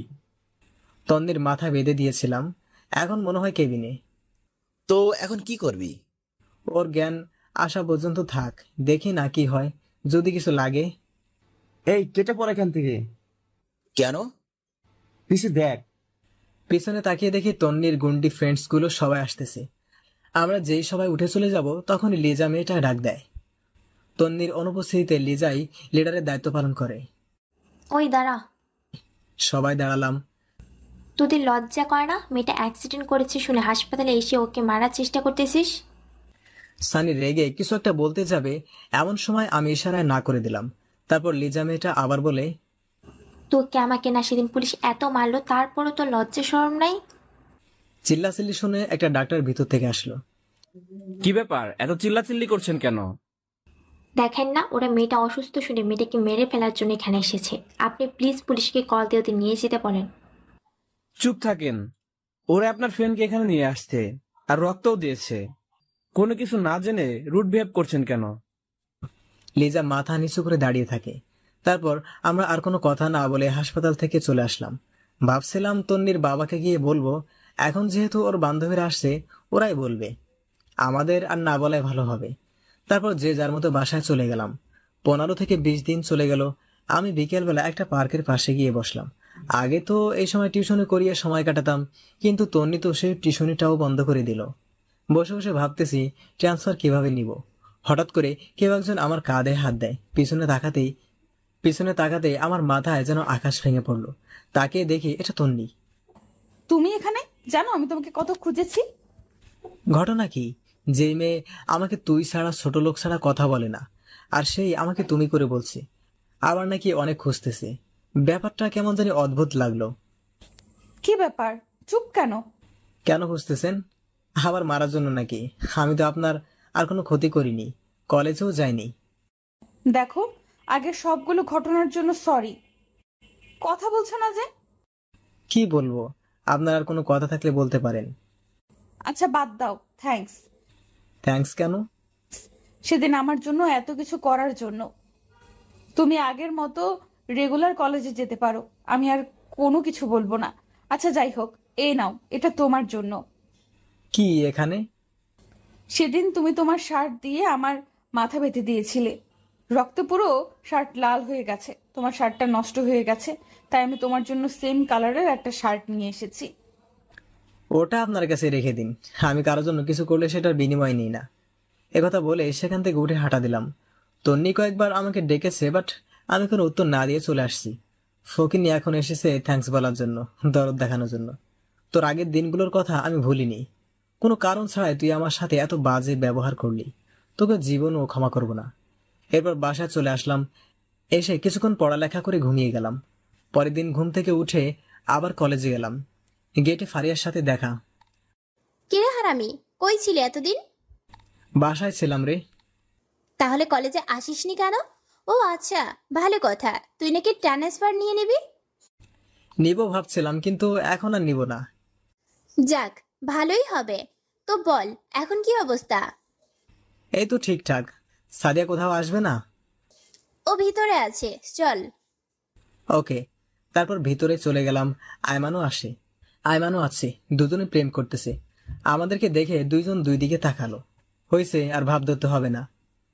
আরে বন্ধু, তুই কলেজে আসবি অথচ বললি না কেন? তোদের প্রেমের ডিস্টার্ব হচ্ছে নাকি? এই, তুই সবসময় খোঁচা মেরে কথা বলিস কেন? তুইও প্রেম কর। করব, একটু ওয়েট কর। আমার প্রেম হবে, অনেক রোমান্টিক। প্রচুর রোমান্টিক। এই থাম, সানি কই? ওয়াশরুমে গেছে। আচ্ছা চল, আজকে ক্লাস করব না। অনেকদিন তোদের সাথে আড্ডা দেই না, ক্যান্টিনে চল। আচ্ছা চল। সানিকে কল দিয়ে আসতে বল। এরপর সবাই ক্যান্টিনে চলে গেলাম। একটু পর সানিও আসছে। আমরা বসে বসে আড্ডা দিচ্ছি। এমন সময় সাদিয়া ইশারা দিয়ে পিছনে তাকাতে বলল। তাকিয়ে দেখি তন্নি ওর গুন্ডি ফ্রেন্ডগুলো নিয়ে এদিকে আসছে। আমি চুপচাপ নিজের দিকে তাকিয়ে আছি। এই, তোমরা এখানে? জানো আমি তোমাদের কত খুঁজেছি। সবাই যেন আকাশ থেকে পড়লো। একে অন্যের দিকে তাকাতে লাগলাম। সবাই ভূত দেখার মতো তন্নির দিকে তাকিয়ে রইল। কি ব্যাপার, এইভাবে তাকিয়ে আছো কেন? আমাকে একটা চিমটি দিত। স্বপ্ন নাকি বাস্তব? ওই বাস্তবই। ওকে, আচ্ছা যাই হোক, আমি কি তোমাদের ফ্রেন্ড হতে পারি? মানে তোমাদের এই গ্রুপের একজন হতে পারি? সবাই আমার দিকে তাকালো। কারণটা হয়তো জেনে গেছে। ওই দিন তন্নিকে বাঁচানোর জন্য সে এখন আমাদের সাথে ফ্রেন্ডশিপ করতে চায়। আমি কোনো কথা না বলে সেখান থেকে উঠে সোজা বাইরের দিকে চলে আসলাম। বাইরে এসে গাছতলায় বসে আছি। একটাবার সানি এসে আমার কাঁধে হাত দিয়ে বলল, কিরে তুই এখানে? পিছনে তাকে দেখে সবাই চলে আসছে। তোরা চলে আসলি কেন? তো কি করব? যা ফ্রেন্ডশিপ কর। তুই পাগল হয়েছিস? তোদের সাথে ওর তো কোনো কিছু হয়নি, সো তোরা তো ফ্রেন্ডশিপ করতে পারিস। তোর মাথা খারাপ? তুই না করলে আমরাও করব না? ও আগে যে যে কাজগুলো করেছে আমরা এখনো ভুলিনি। আর এত সহজে ফ্রেন্ডশিপ করব তুই ভাবলি কি করে? সেদিন বাঁচানোর জন্যই আজকে ফ্রেন্ডশিপ করতে এসেছে, না হলে আজকেও তোর উপর আক্রমণ করত। আচ্ছা বাদ দে তো, এইগুলো আর ভাল লাগছে না। এই চল ওই দিক থেকে ঘুরে আসি, সময়ও কাটবে, ভালোও লাগবে। আচ্ছা ঠিক আছে চল। এরপর ওদের সাথে অনেক ঘোরাঘুরি করলাম, তারপর বাসায় চলে আসলাম। দুপুরবেলা খেয়ে ঘুমিয়েছি মাত্র, দেখলাম একটা অচেনা নাম্বার থেকে কল আসলো। হ্যালো, কে? আমি। তুমি জুয়েল না? আরে আজব, আমিটাকে? আমি জুয়েল। ওই যে তুমি প্রাইভেট পড়াতে লিজা, ওর আম্মু। ও আচ্ছা, আন্টি কেমন আছেন? এই তো বাবা ভালো, তুমি কেমন আছো? আছি আলহামদুলিল্লাহ। হঠাৎ কল দিলেন, কোনো সমস্যা? আসলে বাবা আমাদের ভুল হয়ে গেছে, তুমি চাইলে লিজাকে আবার পড়াতে পারো। সরি আন্টি, আমি শেষরা না যে আপনাদের বাসায় আবার যাব। যার কথা শুনে আমাকে বাদ দিছেন তাকেই পড়াতে বলেন, বা অন্য একটা টিউটর ঠিক করে দিতে বলেন। আর কোনো কথা বলার সুযোগ না দিয়ে কল কেটে দিলাম। ফকিন্নি কোনো কিছু না জেনে সেদিন আমাকে নিষেধ করেছিল, এখন আবার কল দিয়ে ন্যাকামো করতেছে। সেদিন বিকেলে আর বাসা থেকে বের হয়নি। পরের দিন কলেজে গেলাম, সবাই মিলে ক্লাসে গেলাম। ক্লাসে খেয়াল করলাম তন্নি আমার পাশের টেবিলে বসছে। আমি সানিকে আমার জায়গায় দিয়ে অন্য টেবিলে গিয়ে বসলাম। ক্লাস শেষ করে ক্যান্টিনের দিকে যাচ্ছি, এমন সময় তন্নি পিছন থেকে ডাক দিল, ওই দাঁড়া। আমি দাঁড়িয়ে গেলাম। আজকে না জানি আবার কি করে, বয়স শুনে তো মনে হচ্ছে রেগে আছে। তোরা তো ভাব কিসের? মানে? কচি খোকা মানে বুঝো না তাই না? এই আমার সাথে ফ্রেন্ডশিপ করতে তো সমস্যা কোথায়? সমস্যা আছে বলেই তো করছি না। কি সমস্যা আমাকে বল। তুই জানিস আমি কত ছেলে আমার পিছে ঘুরে, আমি পাত্তা দিই না। তো আমি কি করব? তোর কিচ্ছু করতে হবে না, তুই শুধু বল ফ্রেন্ডশিপ করতে তোর সমস্যাটা কোথায়। আপনার যখন এত ফ্রেন্ডশিপ করার ইচ্ছা তো অন্যদের সাথে গিয়ে করেন, আমার মধ্যে কি পাইছেন? তোরে ভালোবাসি তাই। কিছু বললেন? তোর জন্য ওই ফকিন্নি গুলো তো আমার সাথে কথা বলছে না। আচ্ছা আমি বলে দেবো ওদের যাতে আপনার সাথে কথা বলে। তোর এত দালালি করতে হবে না, বল তো সমস্যা কি? ধর, এই ফালতুর সাথে কথা না বলাই বেটার হবে। আমি কোনো কথা না বলে ক্যান্টিনে চলে গেলাম। ওখানে গিয়ে দেখি ফারিয়া একা একা বসে আছে। কিরে, তুই একা কেন? ওরা কই? জানি না। তোর কি মন খারাপ? আরে না। মিথ্যা বলিস কেন? কি হয়েছে বল। দোস্ত, তোকে একটা কথা বলবো, তুই প্লিজ কাউকে বলিস না। আচ্ছা ঠিক আছে, বল। আমার একটা ছেলের সাথে রিলেশন আছে। বাহ, এত খুশির খবর তুই এতদিন বলিসনি কেন? বলিনি, অনেক সমস্যা ছিল তাই। আচ্ছা বুঝলাম, এখন মন খারাপ কেন? ফয়সালের বিয়ে ঠিক হয়ে গেছে অন্য একটা মেয়ের সাথে, আমি ওরে ছাড়া থাকতে পারবো না। আরে থাম থাম, এখানে অনেক লোক, কান্নার দরকার নেই। এখন বল, ছেলেটাকে সত্যি সত্যি ভালোবাসি? তো ছেলেটাকে বল তোকে নিয়ে পালিয়ে যেতে। আর এতদিন ছেলেটার কথা বলিসনি কেন? ছেলেটা কে? তন্নির মামাতো ভাই। আমাদের নবীন বরণের দিন সে কলেজে আসে, আমাকে সেদিন প্রথম দেখেছিল, অনেকদিন আমার পিছে ঘুরেছে, তারপর প্রপোজ করে। আমিও ওর অনেক খবর নিলাম, তারপর রাজি হয়ে গেলাম। এত ছেলে থাকতে তন্নির মামাতো ভাই, তো আমাদের বলিসনি কেন? তোর সাথে তন্নি যা করলো, তখন যদি আমি ওর মামাতো ভাইয়ের কথা বলতাম, তোরা সবাই আমাকে রিয়াক্ট করতি, তাই। তাহলে এখন বললি কেন? আর কোনো উপায় নেই। তার মানে আমরা তোর উপকারের বন্ধু, রিয়েল বন্ধু না? না দোস্ত, আমি সেটা মেন করিনি। এখন কিছু একটা কর, আমি ওরে ছাড়া থাকতে পারবো না।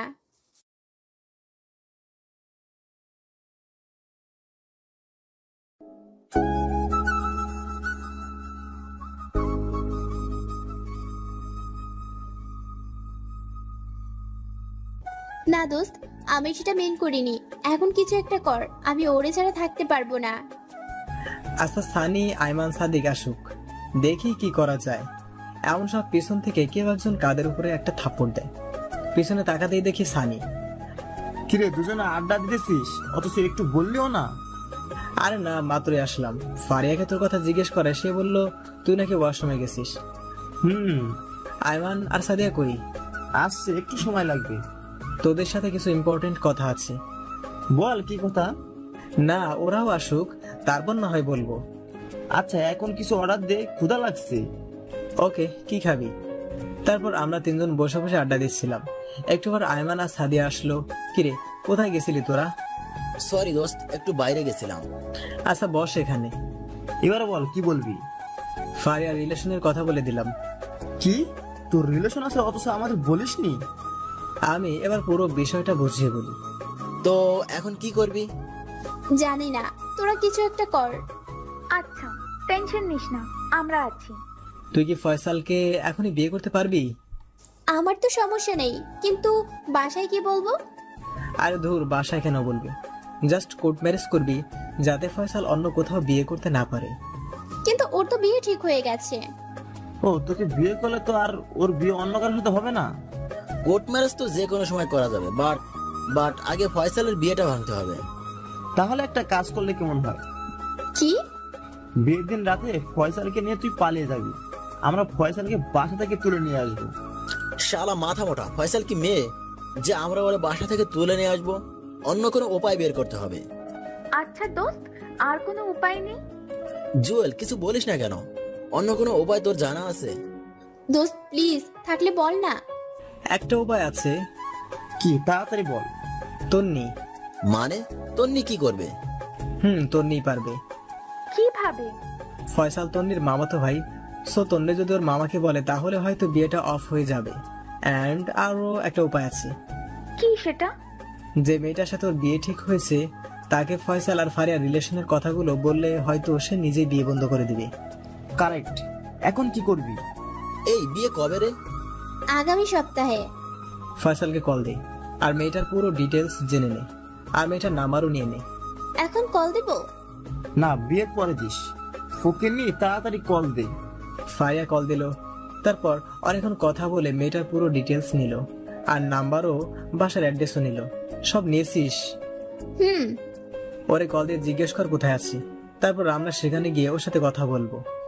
ওকে, যদি জিজ্ঞেস করে আমি কি তখন কি বলবো? বলবি তুই ফয়সালের কাজিন, এখন ওর সাথে কথা বলতে চাচ্ছিস। আচ্ছা ঠিক আছে। এরপর ফারিয়া মেয়েটাকে কল দিল, কয়েকবার কল দিল কিন্তু কল রিসিভ করতেছে না। কল তো ধরতেছে না। আচ্ছা ঠিক আছে, তুই রাতে কল দিয়ে দেখা করতে বলবি, সকালে আমরা সবাই যাব। তারপর মেয়েটাকে সবকিছু বুঝিয়ে বলবো। যদি এটাতে কাজ না হয় তাহলে তন্নিকে দিয়েই করতে হবে, আর কোনো অপশন নেই। আচ্ছা বাদ দে, দোয়া কর যাতে মেয়েটাই বিয়ে বন্ধ করে দেয়। ওকে চল তাহলে। এই ফারিয়া তুই কথা বলে সবকিছু ঠিকঠাক কর। ওকে। তারপর ওদের সাথে আরো কিছুক্ষণ আড্ডা দিয়ে বাসা চলে আসলাম। রাতে পড়তেছি, দেখি ফারিয়া কল দিছে। বলো। দোস্ত, মেয়েটার সাথে কথা বলেছি। গুড। কি বললো? ও দেখা করতে রাজি হয়েছে। তো কোথায় দেখা করবি সেটা বলেছিস? বেস্ট ইন্ডিয়ান রেস্টুরেন্টে দেখা করতে বলেছে। ওকে, 9টায় রেডি থাকিস। ওকে, তুই একটু তাড়াতাড়ি আসিস। ওকে, তুই বাকিদের বলে দে। ওকে। তারপর খাওয়া দাওয়া করে ঘুমিয়ে গেলাম। সকালে ঘুম থেকে রেডি হয়ে বেস্ট ইন রেস্টুরেন্টে চলে গেলাম। গিয়ে দেখি আমি ছাড়া সবাই আছে। কিরে তোর এত দেরি কেন? ঘুম থেকে উঠতে দেরি হয়ে গেছে। তো কল ধরিস না কেন? মোবাইল চেক করে দেখি 10 বার কল দিছে। সরি রে, মোবাইল সাইলেন্ট ছিল। আচ্ছা বাদ দে, মেয়েটা এসেছে। তো তুই বাইরে কেন? তোর জন্য। আইমান আর সাদিয়া ভিতরে কথা বলতেছি। আচ্ছা চল। তারপর ভিতরে গেলাম, মেয়েটার সাথে অনেক কথা বললাম। তারপর ফারিয়াকে ইশারা দিয়ে বললাম ওর কথাগুলো বলতে। তারপর ফারিয়া ওর কথাগুলো বুঝিয়ে বলল। আমরাও সবাই একসাথে মেয়েটাকে বোঝালাম, কিন্তু মেয়েটা উল্টো রিয়াক্ট দেখিয়ে বলে, এটা কোনো ব্যাপার না, বিয়ের আগে সবারই 1-2টা প্রেম থাকে, আমারও ছিল, বিয়ের পর সব ঠিক হয়ে যাবে। মানে বিয়েটা হচ্ছে, আপনি ফয়সালকে বলেছেন পারলে আপনি অন্য কাউকে বিয়ে করে নেন। তার মানে আপনি বিয়ে করবেন? সবকিছু জানার পরও আপনি ওর মাঝে কি পেয়েছেন? দেখেন, ফয়সাল দেখতে অনেক হ্যান্ডসাম এবং ধনীও, ভালো চাকরিও করে, তো আমি কেন, আপনিও এমন ছেলে হাতছাড়া করবেন না। কিন্তু? কোনো কিন্তু নয়, আপনাদের আর কোনো কথা থাকলে বলতে পারেন। না কোনো কথা নাই, আপনি যেতে পারেন। তারপর মেয়েটা চলে গেল। এবার কি হবে? এই নাকামি থামা, তন্নিকে বিয়ে করবো। কিন্তু তন্নি আমাদের কথা শুনবে না। সেদিন আমরা ফ্রেন্ডশিপ করিনি, সবাই উঠে চলে আসছি। এই জুয়েল, তুই বললেও শুনবে? সরি, শুনলে আমি বলবো না। কেন? ভুলে গেছিস ও কি কি করেছিল? এখন এগুলো বলে কোনো লাভ আছে? তোরা বল, আমি ওর সাথে কথাই বলবো না। আচ্ছা বাদ দে, তোদের কাউকে বলতে হবে না। এই কথা বলে উঠে চলে গেল। এক এক করে সবাই চলে গেল, আমি একাই বসে রইলাম। তারপর আমিও চলে গেলাম। আমি জানি ওরা সবাই আমার উপর রাগ করে আছে, কিন্তু তন্নি মেয়েটাকে একটুও তো সহ্য হয় না, আর ফ্রেন্ডশিপ তো প্রশ্নে আসে না। রাতের বেলা বসে বসে চিন্তা করতেছি কি করা যায়। মোবাইল নিয়ে এফবিতে লগ ইন করলাম। ফারিয়া অনেক দুঃখের স্ট্যাটাস দিয়েছে, সবগুলোতেই বন্ধুদের বিরুদ্ধে লেখা। স্পষ্ট দেখতে পাচ্ছি সব কথা আমাকে মিন করে বলেছে। তারপর ভাবলাম তন্নির সাথে কথা বলেই ফেলি। যেটাই হোক, ফারিয়া আমার খুব ভালো বন্ধু, আর বন্ধু তো বন্ধুর জন্যই। পরের দিন কলেজে গিয়ে অপেক্ষা করতে লাগলাম তন্নি কখন আসে। এই তো আসতেছে। তারপর তার কাছে গেলাম, ওরে পিছন থেকে ডাক দিলাম। তারপর ওর কাছে গেলাম, ও পিছন ফিরে আমাকে দেখে হা হয়ে তাকিয়ে আছে, মনে হচ্ছে এলিয়েন দেখতেছে। কি ব্যাপার মিস্টার, আপনি তো আমাদের সহ্য করতে পারেন না, তো এখন ডাকতেছেন কেন? আমি রাজি। কি রাজি? আপনাদের সাথে ফ্রেন্ডশিপ করতে। সত্যি নাকি কোনো মতলব আছে? মতলব থাকলে প্রথমেই আপনাদের সাথে ফ্রেন্ডশিপ করতাম। আচ্ছা ঠিক আছে, আজ থেকে আমরা সবাই ফ্রেন্ড। বাকিটা কোথায়? ওরা এখন আসেনি। আচ্ছা চল ওদিকে গিয়ে বসি। চলেন। ওয়েট, আবার কি হলো? তুই না আমাদের ফ্রেন্ড?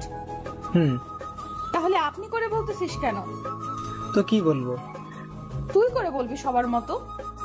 আচ্ছা ঠিক আছে। তারপর ওদের সাথে গাছতলায় গেলাম। সানি, আইমান, সাদিয়া, ফারিয়া সবাই আমার উপর কালকে ব্যাপারটা নিয়ে রেগে আছে, সেজন্য কাল থেকে কেউই কল দেয়নি। কলেজেও আসতেছে না। কি রে, তোর মন খারাপ? না ঠিক আছে, আমি শুধু বসে আছি তন্নি কখন একা হবে আর কখন আমি ওরে কথাগুলো বলবো। একটু পর লিজা বলল, এই তোরা থাক, আমি গেলাম। তোর আবার কি হলো? বাবা আজকে তাড়াতাড়ি যেতে বলেছে। ওকে যা তাহলে, এখন তুইও যাবি? না, আরো কিছুক্ষণ আছি। তারপর লিজা চলে গেল। আমি আর তন্নি চুপচাপ বসে আছি। ওর সাথে এইভাবে বসবো কখনো কল্পনাও করিনি। যেখানে সে আমাকে দেখলেই হুমকি দিত, আর সেখানে আমার সাথে বসে আড্ডা দিচ্ছে। বাস্তবতা কি থেকে কি হয় বোঝাই মুশকিল। আমার চুপ থাকা দেখে বলল, কিরে চুপচাপ বসে থাকবি নাকি কিছু বলবি? আপনার সাথে তোর সাথে একটা কথা ছিল। তো বল, চুপ করে আছিস কেন? আমি এবার ফারিয়া আর তন্নির মামাতো ভাই ফসলের রিলেশনের কথা বললাম, এবং এর আগে যা যা হয়েছে সবকিছু বললাম, এবং ওর মামাকে কি কি বলতে হবে সেটাও বলে দিলাম। আচ্ছা, এই তাহলে আসল কথা। তুই সে কারণে ফ্রেন্ডশিপ করেছিস? আমি ঠিকই সন্দেহ করেছিলাম তোর ভিতরে কোনো ঘাপলা আছে। যে ছেলে আমাকে এক সেকেন্ডও সহ্য করতে পারে না, আর সে নিজে এসেছে ফ্রেন্ডশিপ করতে, আমি প্রথমেই বুঝছি। এই না, আমি এটা জন্য ফ্রেন্ডশিপ করিনি। তো কেন করলি? আগে করিসনি কেন? আসলে আমি ভাবছি কিছুদিন পর সব পরিস্থিতি ঠান্ডা হয়ে গেলে ফ্রেন্ডশিপ করব। আর যতই হোক আমরা সেম ক্লাসে পড়ি, ফ্রেন্ডশিপ রাখা দরকার।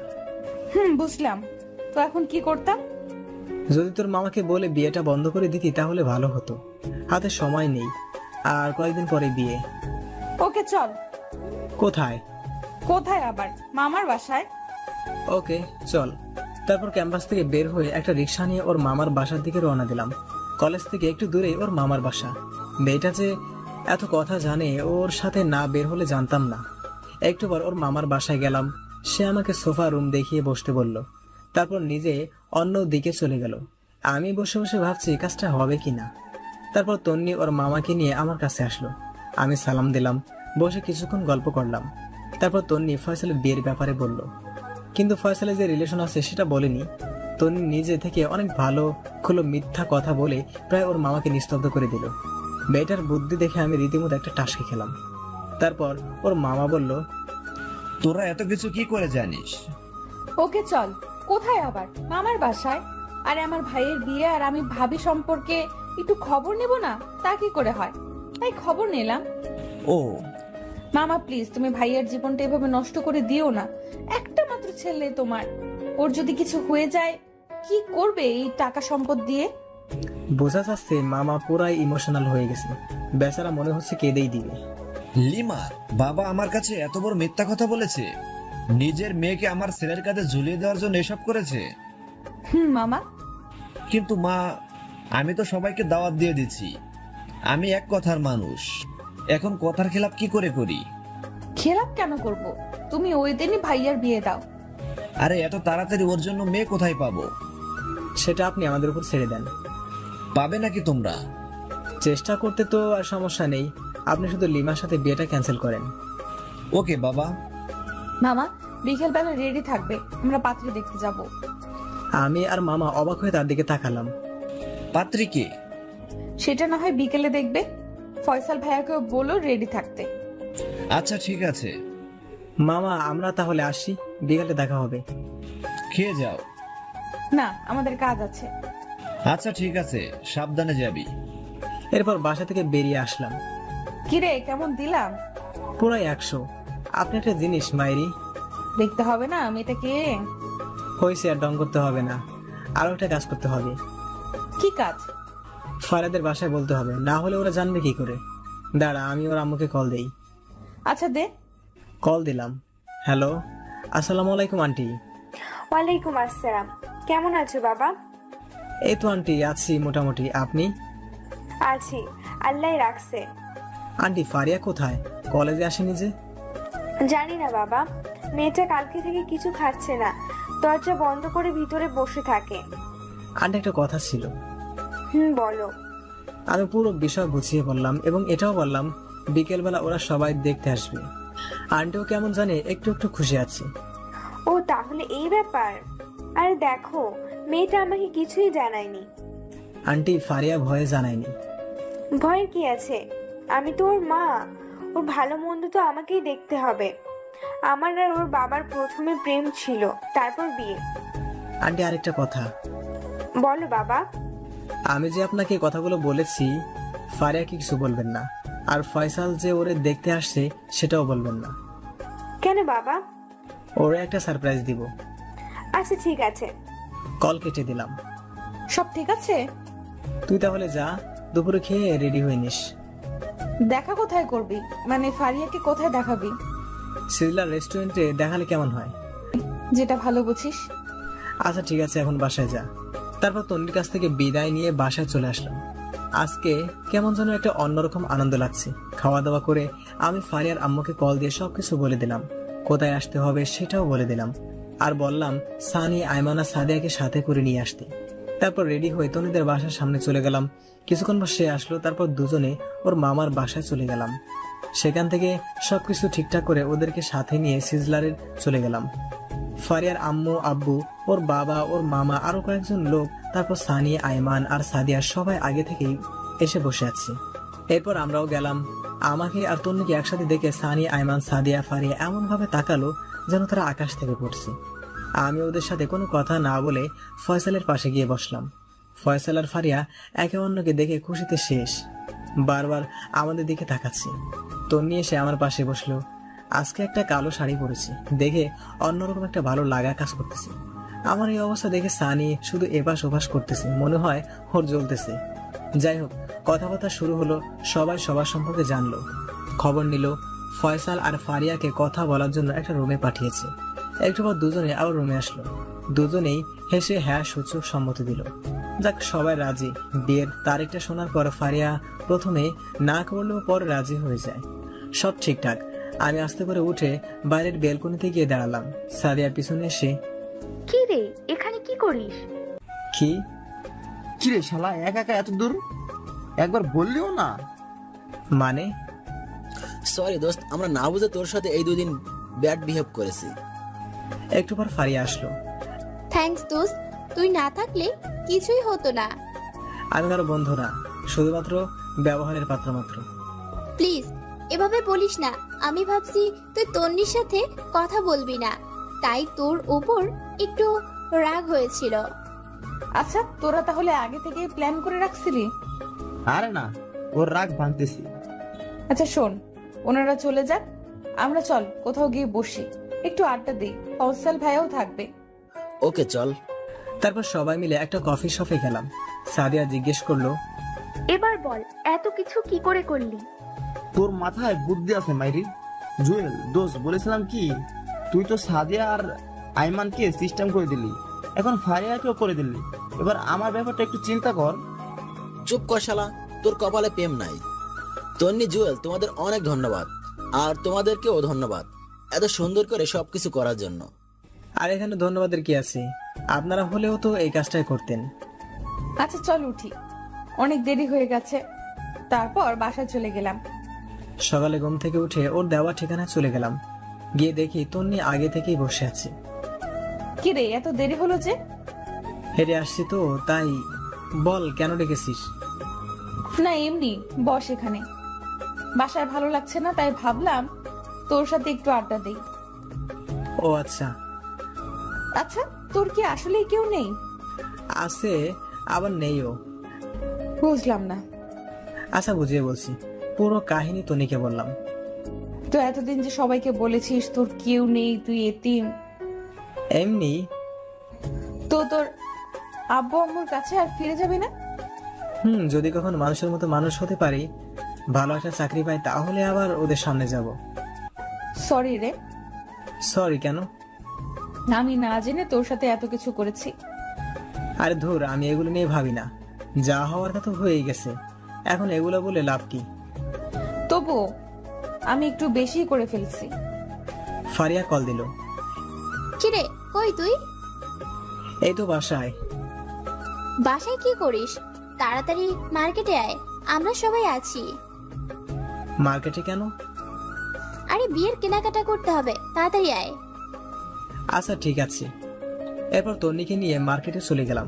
দেখি সানি, আইমান, সাদিয়া, ফারিয়া সবাই আছে। আমাকে আর তন্নিকে একসাথে দেখে একটু অবাক হয়েছে মনে হয়। কিরে বেটা, সারাদিন তন্নির সাথে কি? আরে আজব, সারাদিন কোথায় দেখলি? আসার সময় রাস্তায় দেখা হয়, তাই ওরেও নিয়ে আসলাম। দেখিস আবার। শালা সবাই নিজের মতো মনে করিস কেন? এই তোরা থাম, ভিতরে চল, না হয় আব্বু বকা দিবে। ওকে চল। ভিতরে গেলাম। সাদিয়া আর তন্নি ফারিয়ার জন্য শাড়ি দেখতেছি। আমি, সানি আর আইমান বাইরে ঘোরাঘুরি করতেছি। সানি এদিক ওদিক উকি দিচ্ছে মেয়ে আছে কিনা। ফারিয়া আমাকে ইশারা দিয়ে বলল, তোরাও যা যা লাগে নিয়ে নে, আজকে খরচ সব আমার। আমি বললাম আমার কিছু লাগবে না। সানি আর আইমানকে বললাম নিতে, ওরাও নিচ্ছে না। ফারিয়া বাইরে এসে, কিরে তোরা কিছু নিবি না? না রে, আমার লাগবে না, ওদের জিজ্ঞেস কর কিছু লাগবে কিনা। আমি এত কিছু বুঝি না, তোদেরও কিনতে হবে। আচ্ছা একটা কাজ কর, গায়ে হলুদের জন্য 3 জনে 3টে পাঞ্জাবি নিয়ে নে। এটাতে না করিস না প্লিজ। আচ্ছা ঠিক আছে, চল পাঞ্জাবি দেখি। এই দাঁড়া। আবার কি? তোর জন্য পাঞ্জাবি আমি চয়েস করব। আচ্ছা ঠিক আছে, সবাই চল। তারপর আমরা সবাই একটা পাঞ্জাবি দোকানে গেলাম। যাওয়ার সাথে সাথে একটা শখ খেলাম, কারণ ওখানে আব্বু, আম্মু আর ছোট মামা ছিল। হঠাৎ করে তাদের দেখেই ভিতরটা কেঁদে উঠলো। আমি তাড়াতাড়ি বের হয়ে গেলাম, গিয়ে অন্য একটা গলিতে ঢুকে গেলাম। এদিকে সানি আর আইমান আমাকে পাগলের মতো খুঁজতেছে। আমি বাইরের দিকে তাকিয়ে অপেক্ষা করছি, কখন ওরা যাবে। হঠাৎ করে কেউ একজন আমার কাঁধে হাত দেয়।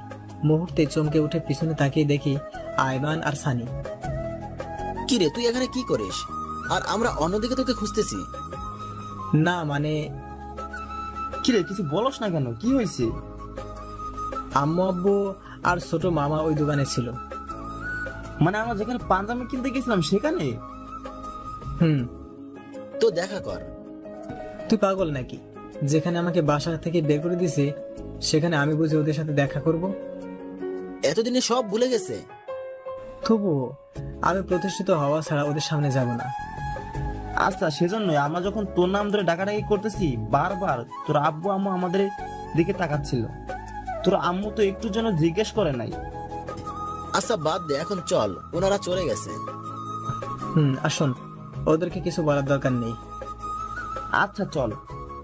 তারপর ওদের সাথে আরো কিছুক্ষণ থেকে কেনাকাটা শেষ করে বাসা চলে গেলাম। আর 2 দিন পরে বিয়ে, এখন থেকে সবকিছু ভালোভাবে প্রিপারেশন নিচ্ছে। আমরাও ব্যস্ত, মোটামুটি সবকিছু ঠিকঠাক। মহা ধুমধামে বিয়ে হয়ে গেল। ফারিয়া বিয়ের পরেও লেখাপড়া করবে, এটা আগে থেকেই ঠিক ছিল। বিয়েতে অনেক মজা করলাম, ভালোই বিয়েটা শেষ হলো। বিয়ের কয়েকদিন পর আবার সবাই কলেজে গেলাম, ক্লাস করলাম। আমাদের ফ্রেন্ডশিপ আরো মজবুত হলো। সারাদিন সবাই একসাথে থাকি, ভালোভাবে দিনগুলো যাচ্ছিল। দেখতে দেখতে আমাদের কলেজের শেষ প্রান্তে চলে আসছি, মানে আমাদের সবগুলো সেমিস্টার কমপ্লিট। আর কিছু 2 দিন পরে ফাইনাল এক্সাম। আজকে আমাদের বিদায় অনুষ্ঠান হবে। স্যারেরা সবাই আমাদের উদ্দেশ্যে অনেক কথাই বলল, ছোটরাও অনেক কথা বলল। অনুষ্ঠান শেষে সবাই মিলে সেই গাছতলায় গিয়ে বসলাম, যেখানে আমরা সবাই আড্ডা দিতাম। সবারই মন খারাপ, যতই হোক অনেক স্মৃতি জড়িয়ে আছে এই ক্যাম্পাসে। আর সবচেয়ে বড় কথা, পরীক্ষার পরে আমরা সবাই যে যার মতো ব্যস্ত হয়ে যাব। হবে না আগের মতো আড্ডা দেওয়া, খাওয়া দাওয়া করা, ঘুরতে যাওয়া। সবারই মন খারাপ। তারপর অল্প কিছু কথা বলে যে যার মতো বিদায় নিতে লাগলাম।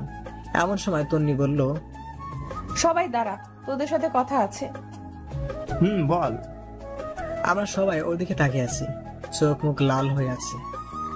কলেজ জীবনের শুরু থেকে তোদের সাথে আমার খুব ভালো একটা সম্পর্ক ছিল না। যখন তৃতীয় সেমিস্টারে আসি তখন জুয়েলও আমাদের সাথে ভর্তি হয়। প্রথম দিন থেকেই ওর সাথে আমার ভেজাল শুরু হয়, আর সেটা তোরা ভালো করেই জানিস। আমি ওকে অনেক অত্যাচার করেছি, কখনো ছেলে লাগিয়ে, কখনো পুলিশ দিয়ে। শেষে যখন দেখলাম সে এখনো রাস্তায় রাস্তায় ঘুরতেছে, তখন সিদ্ধান্ত নিলাম যে করেই হোক ওকে এখান থেকে তাড়াতে হবে। সেদিনও ওরে অনেক থ্রেট দিয়ে যখন আমি বাইক নিয়ে চলে যাচ্ছিলাম তখনই আমার অ্যাক্সিডেন্ট হয়, আর কিছু মনে নেই। জ্ঞান যখন আসে তখন শুনি ওই আমাকে বাঁচিয়েছে। তোরা অনেকে রক্ত দিয়েছিলি, তোদের প্রতি আমার সম্মানটা বেড়ে যায়। সেদিন হাসপাতালের বেডে শুয়ে ওয়াদা করেছিলাম আর কোনোদিন কোনো ছেলের সাথে বেয়াদবি করব না, পারলে উপকার করব। সেদিন থেকেই তোদের সাথে ফ্রেন্ডশিপটা হয়ে যায়। কিভাবে যে এতগুলো দিন চলে গেল আমি বুঝতেই পারিনি। এবার আসল কাহিনী বল, এটা আমরা সবাই জানি। জুয়েল, তোকে আমি ভালোবাসি সেদিন থেকে, যেদিন থেকে তুই আমাকে বাঁচিয়েছিলি। আবার এটা ভাবিস না যে বাঁচানোর জন্য ভালোবেসেছি, আমি সত্যিই মন থেকে ভালোবেসেছি। তো এতদিন বলিসনি কেন? যদি ফ্রেন্ডশিপটা নষ্ট হয়ে যায় তার ভয়। আমি আজকের দিনটার অপেক্ষায় ছিলাম। সবাই আমাদেরকে তাকালো। কি রে, তুই কিছু বলিস না কেন? আমি কি বলবো? কি বলবি মানে? তন্নি যেটা বললো সেটার উত্তর দে। মানে ক্লিয়ার করে বল। সরি, মানে আমি এসবে জড়াতে পারবো না। কেন, সমস্যা কোথায়? আছে অনেক সমস্যা। আমাকে আগে প্রতিষ্ঠিত হতে হবে, তারপর অন্য কিছু। আর তন্নি জাস্ট আমার ফ্রেন্ড, অন্য কিছু আমি কখনো কল্পনা করিনি।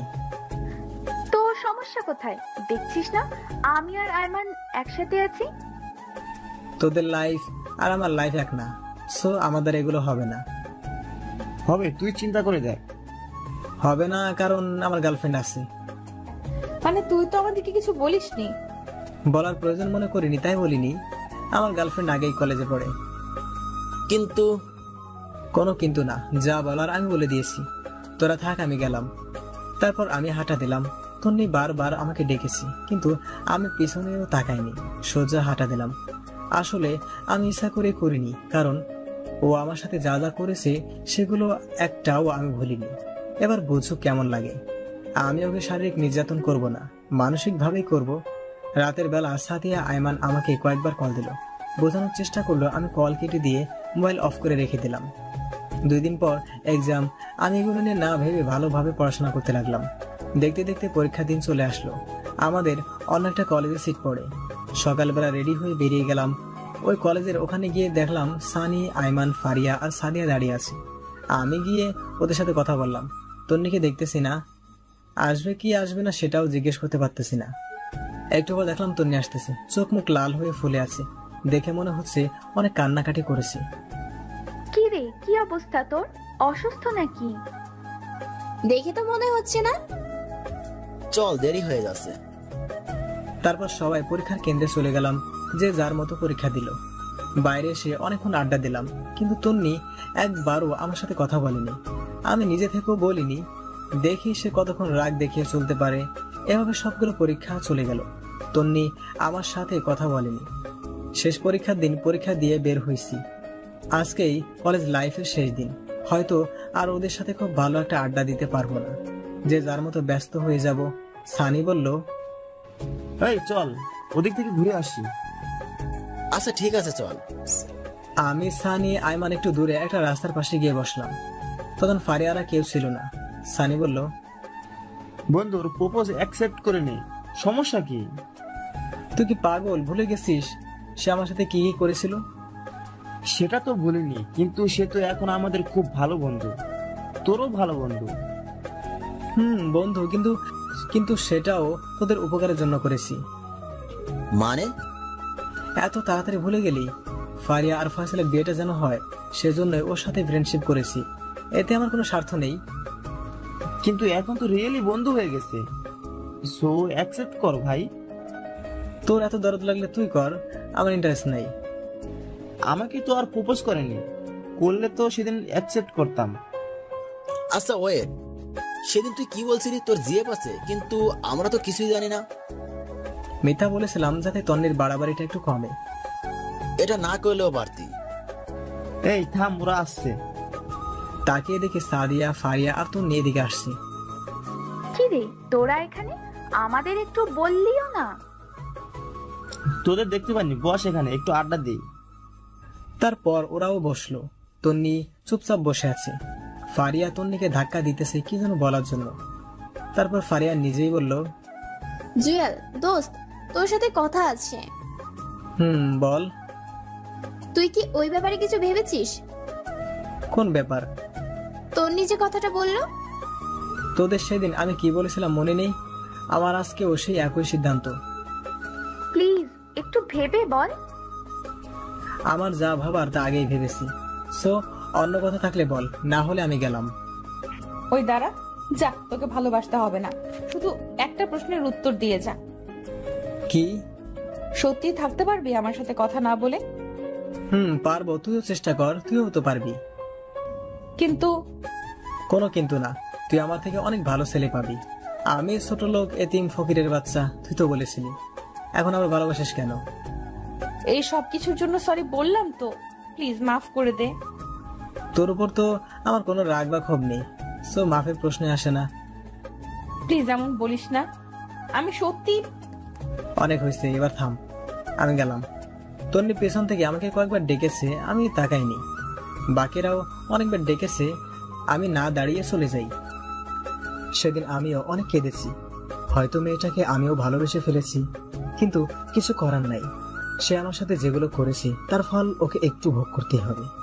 এভাবে দিন যেতে লাগলো। সানি, আয়মানের সাথে মাঝে মাঝে রাস্তায় দেখা হয়, মোবাইলে কথা হয়।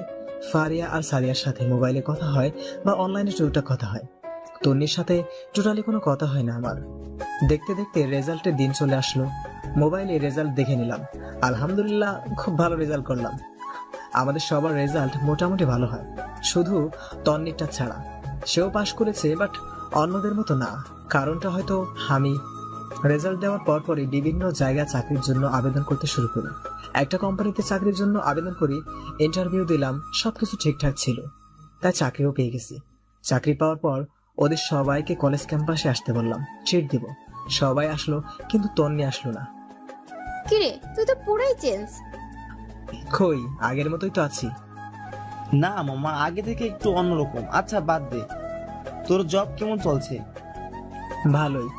তোরা ট্রাই করতেছিস নাকি? না, আমি বাবার অফিসেই করব, সাথে আমারই দুষ্টু বরটাকেও রাখবো। না, আমি বাবার অফিসেই করব, সাথে আমারই দুষ্টু বরটাকেও রাখবো। মামা, এই ভুল করিস না। সারা জীবন খোঁটা শুনবি যে তুই শ্বশুরের টাকা খাস। শালা কয়দিন পর ঘর জামাই করে নিয়ে যাবে, তখন কি করবি? ফারিয়া তো সেটেল। তোর জামাই কেমন আছে রে? আছেই ভালো। এই তন্নির কি অবস্থা? তোদের সাথে কথা হয়? মাঝে মাঝে। তোর সাথে হয়? আরে না, হইলে কি আর তোদেরকে জিজ্ঞেস করি? তুই রাজি হলে এমন কি ক্ষতি হতো? ওইসব কথা বাদ দে, অনেকদিন আড্ডা দিই না, চল ওই দিক থেকে ঘুরে আসি। ঠিক বলেছিস, চল ঘুরে আসি। ওদের সাথে পুরো বিকাল আড্ডা দিলাম, সন্ধ্যায় বাসায় চলে গেলাম। এভাবেই দিন কাটতেছিল, ভালোই আছি। মাঝে মাঝে মাঝে মাঝে আম্মু আব্বুর কথা মনে ওঠে, ইচ্ছা করে তাদের কাছে ছুটে যাই। আজ সব আছে, টাকা, সম্মান, সবকিছু আছে, কিন্তু নেই বাবা মা। যত কিছুই করি দিন শেষে নিজেকে এতিমই মনে হয়। ইচ্ছা করছে এখনই ছুটে যাই, কোনো এক অজানা শক্তি ধরে রাখে, চাইলেও যেতে পারি না। কিছুদিন পর আমি আর আমার বস একটা গাড়ি নিয়ে একটা দরকারে অন্য একটা জায়গায় যাচ্ছি। গাড়িতে বসে বসে কথা বলতেছি, এমন সময় ড্রাইভার অনেক জোরে ব্রেক চাপলো, সাথে সাথেই একটা ধাক্কা খেলাম। বাইরে তাকিয়ে দেখলাম কেউ একজন গাড়ির সাথে ধাক্কা খেয়ে পড়ে গেল। বস আমাকে বলল, জুয়েল দেখো তো বাইরে কি হয়েছে। আমি গাড়ি থেকে নেমে বাইরে গেলাম। দেখলাম একটা বৃদ্ধ লোক গাড়ির সাথে ধাক্কা খেয়ে পড়ে গেছে। আমি গিয়ে পিছন থেকে টান দিয়ে তুলতে তুলতে বললাম, সরি আঙ্কেল, ড্রাইভার ভুল করে লাগিয়ে দিয়েছে, আপনার লাগেনি। পুরোটা বলার আগেই আমি স্তব্ধ হয়ে গেলাম, কারণ লোকটা আর কেউ নয়, সে হচ্ছে আমার বাবা। বাবাকে দেখে চোখ দিয়ে পানি ঝরতে শুরু করলো। বাবা আমার দিকে তাকিয়ে অবাক হয়ে আছে। অবাক হওয়ারই কথা, আমার বেশভূষা আগের মতো নেই। আগের জুয়েল আর এখনের জুয়েলের মধ্যে অনেক তফাৎ চলে এসেছে। আব্বু তুমি? আব্বু আমাকে জড়িয়ে ধরে কান্না শুরু করে দেয়। আমারও অঝোর ধারায় চোখের পানি আসতে থাকে, কারণ কতক্ষণ বাবাকে জড়িয়ে ধরেছিলাম মনে নেই। পেছনে কারো হাতের স্পর্শ পেয়ে পিছনে তাকাই, দেখি আমার বস, তারও চোখ ভেজা। তোর মা হাসপাতালে। কি? মায়ের কি হয়েছে? বস বলল, জুয়েল তাড়াতাড়ি গাড়িতে ওঠো, হাসপাতালে চলো। তারপর বাবা, আমি আর বস গাড়িতে উঠলাম। বাবা আমার হাত ধরে বাচ্চা ছেলেদের মতো কাঁদতেছে। একটু পর হাসপাতালে গেলাম, গিয়ে দেখি আম্মুকে স্যালাইন লাগিয়ে শুয়ে রেখেছে। কি হয়েছে আম্মুর? গত পরশুদিন স্ট্রোক করেছে। ডাক্তার কি বলছে? ভালো হতে সময় লাগবে। পেছন থেকে বস বলল, আচ্ছা জুয়েল, আমার তো সময় কম, মিটিং এ দেরি হয়ে যাচ্ছে, তুমি থাকো, আমি গেলাম, পরে কি হয় আমাকে জানিও। সরি স্যার, গেলে সমস্যা হবে না। না, আমি চালিয়ে নেব, তুমি মায়ের কাছে থাকো। ধন্যবাদ স্যার। বস চলে গেল। আমি আর বাবা হাসপাতালের বাইরে বসে আছি। আমাকে মাফ করে দিস। মানে হঠাৎ এ কথা কেন বলছো? সেদিন তোকে বাসা থেকে বের হয়ে যেতে বলেছি, সেজন্য বের হয়ে গেলি। একবারও ভাবলি না তুই ছাড়া যে আমাদের কেউ নেই? আব্বু, সেদিন তুমি পৃথিবীর সেরা কাজটি করেছো। সেদিন যদি তুমি আমাকে বের করে না দিতে, হয়তো আজকে আমি এই পর্যায়ে আসতাম না, একজন ভালো মানুষ হতাম না, বাস্তবতা কি জিনিস বুঝতাম না, তোমাদের ভালোবাসা কি জিনিস বুঝতাম না। তুই জানিস, তুই চলে যাওয়ার পর তোর মা আর আমি তোকে কত খুঁজেছি। তোর জন্যই তো তোর মা অসুস্থ হয়ে গেছে, দিন নেই রাত নেই শুধু কান্নাকাটি করতো। আমিও তোমাদের অনেক মিস করেছি বাবা। বাবা আমাকে আবারও জড়িয়ে ধরে কান্না করতে লাগলো। কিছুক্ষণ পর একটা ডক্টর বাইরে এসে বলল, আমার জ্ঞান এসেছে, ভিতরে যেতে পারবো। আমি আর বাবা তাড়াতাড়ি ভিতরে গেলাম। এক অজানা আনন্দ বিরাজ করছে, কত বছর পর আম্মুকে দেখবো। ভিতরে গেলাম, আম্মু আমাকে দেখে রীতিমতো অবাক হয়ে গেল, হওয়ারই কথা। আম্মু আমার দিকে নির্বাক হয়ে তাকিয়ে আছে। আম্মুকে দেখে আমার পুরো শরীরের লোম দাঁড়িয়ে গেল, কি থেকে কি হয়ে গেল। আম্মুর এই অবস্থা দেখে গাল বেয়ে পানি পড়তে লাগলো। আম্মুর কাছে যেতেই আমাকে ধরে কান্নাকাটি শুরু করে দিল। আমিও শক্ত করে ধরলাম। এখন কেমন আছো? তুই আছিস এখন, আমি ভালো না থেকে পারি? বল, আর কোনোদিন ছেড়ে যাবি না তো?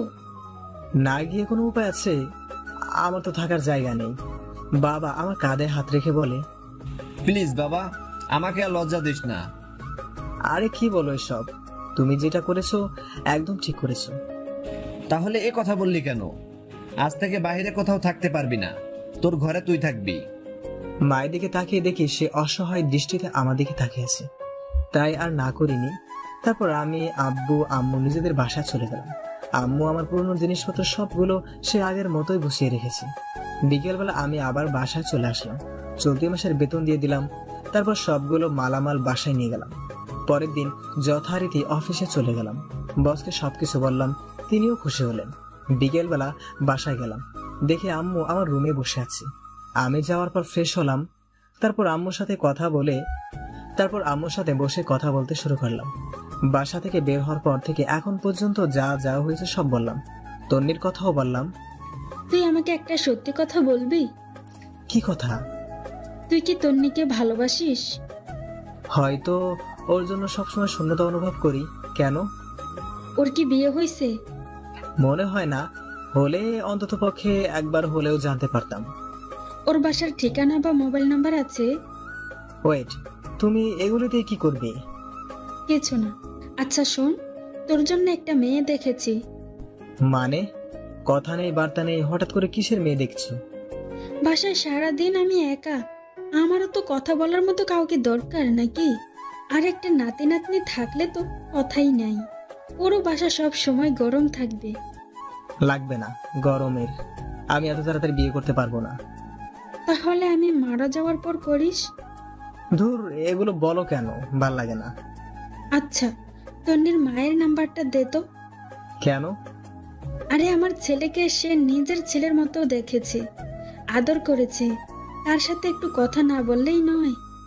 ওকে, উল্টাপাল্টা কিছু বলবে না আবার। আরে না, তুই নাম্বারটা দে।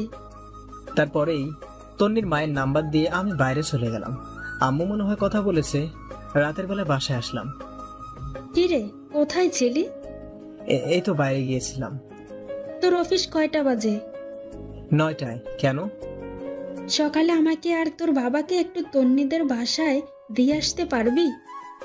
মান ওই বাসায় গিয়ে কি করবি?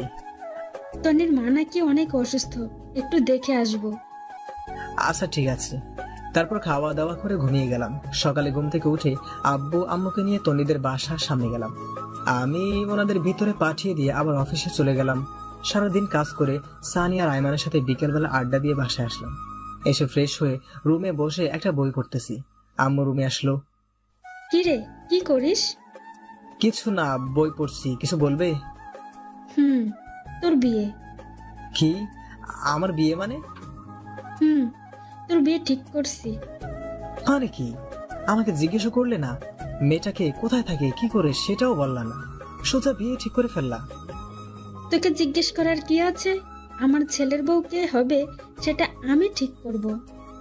কিন্তু মেয়েটা কে সেটা তো বলবে। তোর বান্ধবী। বান্ধবী মানে?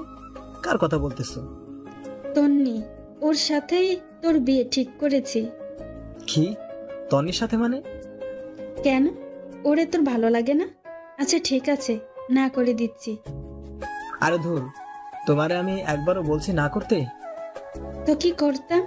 ও ভালো কথা, তুই যে পাত্র সেটা তন্নিকে বলতে নিষেধ করেছি। তো কি বলেছো? আসল কথা ওর বাবা মাকে বলেছি, ওরাও রাজি, কিন্তু বলেছি তোর কথা যাতে না বলে, অন্য ছেলের কথা বলতে। কিন্তু কেন? সারপ্রাইজ। বাহ, তোমার মাথায় বুদ্ধি আছে। দেখতে হবে না মাটা কার? আচ্ছা খেতে আয়। তারপর খাওয়া দাওয়া করে ঘুমাতে গেলাম, কিন্তু খুশির ঠেলায় ঘুম আসে না। যাই হোক, মনটা ফ্রেশ হয়ে গেল। তন্নিকেও বিশাল একটা সারপ্রাইজ দেওয়া হবে। এইভাবে কিছু দিন চলে গেল। শুক্রবারে সকালবেলা সাদিয়া কল দিল। কি রে ফক্কিনি, ভুলে গেলি নাকি? আরে না, বল কেমন আছিস? এই তো আছি আগের মতোই। তোর কি অবস্থা? আলহামদুলিল্লাহ ভালো। আচ্ছা শোন, তন্নি কল দিয়েছিল, সবাইকে আসতে বলেছে, তোকেও আসতে বলেছে। আজকে বিকেল বেলা আমাদের ক্যাম্পাসের সামনে চলে আসিস। কিন্তু আমাকে তো বলেনি। তোদের বলেছে তোরা যা। আরে তোর নাম্বার নাকি ওর কাছে নেই? তাহলে আমি যাচ্ছি না। যদি ও কল করে তাহলে যাব। আরে এমন করিস কেন? সানি, আয়মান, ফারিয়া সবাই আসবে। আসুক, বাট আমি আসবো না যদি ও কল না করে। আচ্ছা ঠিক আছে, আমি ওরে তোর নাম্বার দিচ্ছি। ওকে। কল কেটে বসে বসে খেলা দেখতেছি। কিছুক্ষণ পর একটা অপরিচিত নাম্বার থেকে কল আসে। আমি বুঝে গেলাম তন্নি হবে। কয়েকবার রিং পড়ার পর ধরলাম। হ্যালো, কে? আমি।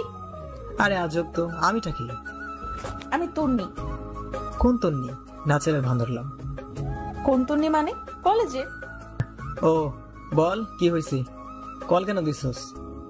কেন, কল দিলে সমস্যা নাকি? অবশ্যই সমস্যা। আমার বউ অপরিচিত কারোর সাথে কথা বলতে না করেছে। তো বল কি হয়েছে? তন্নি চুপ করে আছে। ও যে রেগে আগুন হয়ে আছে সেটা আমি খুব ভালো করেই জানি। বিকেলে কলেজের সামনে আসিস, তোর সাথে কথা আছে। চেষ্টা করব। কলটা কেটে দিয়ে হাসতে লাগলাম। যাই হোক, দুপুরের খাওয়া দাওয়া করে খুব ভালোভাবে রেডি হলাম। অনেকদিন পর ওদের সাথে দেখা হবে। বিকেলবেলা সানি কল দিয়ে বলল ওরা সবাই চলে এসেছে। আমি ইচ্ছা করে একটু দেরি করে গেলাম। যাওয়ার পর দেখি সবাই আছে। তন্নি আমাকে দেখে অন্যদিকে তাকিয়ে আছে। কি রে হারামের দল, কি অবস্থা তোদের? শালা এত দেরি কেন? আরে বাসায় কাজ ছিল। ওকে চল। একটু দূরে একটা ব্রিজের পাশে গিয়ে বসলাম। সবাই মিলে হাসাহাসি করতেছি, বাট তন্নি চুপচাপ বসে আছে। একটু পর, তো এবার বল কি এমন কথা যে আমাদের সবাইকে একসাথে করলি? তন্নি ব্যাগ থেকে কিছু কার্ড বের করলো। আমি দেখেই বুঝছি বিয়ের কার্ড। সবার আগে একটা কার্ড আমাকে দিল, তারপর একে একে সবাইকে দিল। তারপর বলল এই মাসের শেষে আমার বিয়ে, তোদের দাওয়াত রইল, আশা করি সবাই আসবি। সবাই একসাথে কনগ্রাচুলেশন জানালো। আমি চুপচাপ কাঠটা দিয়ে বাতাস করতেছি। আরে দোস্ত, তাহলে বিয়েটা করেই ফেললি? কি করব, এখন তোর বসে থাকার সময় না। আর কত ওয়েট করব? বাবা মা অনেক চাপ দিচ্ছে, ছেলেও নাকি ভালো চাকরি করে, তাই রাজি হয়ে গেলাম। তুই না কাকে যেন ভালোবাসতি? তোরে আমি বলেছি আমি কাউকে ভালোবাসি? না মানে? হইছে, আর মানে করিস না। এই, তুই কখন করবি? কে, আমি? হুম। আমি তো করে ফেলছি আরো আগে। সবাই আমাদেরকে অবাক হয়ে থাকায়। আরে এত অবাক হওয়ার কিছু নাই, সত্যি করে ফেলেছি। কই, আমাদের তো কিছু বললি না। বলার প্রয়োজন মনে করিনি, তাই বলিনি। তুই এখনো আমাদের পর ভাবিস? আরে না, হুট করে হয়ে গেছে তাই বলার সময় পাইনি। খেয়াল করে দেখলাম তন্নি রেগে লাল হয়েছে। আমার কথা শুনে আরো রেগে গেছে, চোখের মধ্যে পানি টলমল করতেছে। দেখে মনে হচ্ছে একটু পর কান্না করে দিবে। তারপর তন্নি বলল, আচ্ছা তোরা থাক, আমি গেলাম, বাসায় কাজ আছে। আরে কি বলিস, কতদিন পর দেখা হলো, একটু আড্ডা দিয়ে যা। না রে, অনেক কাজ, তোরা বিয়েতে অবশ্যই আসবি। তারপর বিদায় নিয়ে চলে গেল। আমি ওর চলে যাওয়ার দিকে এক দৃষ্টিতে থাকে আছি। সানি আমাকে টোকা দিয়ে বলে, বন্ধু, চেয়ে থেকে লাভ নেই, সে এখন অন্য কারো। সেদিন যদি অ্যাকসেপ্ট করতি তাহলে হয়তো বিয়েটা তোর সাথেই হতো।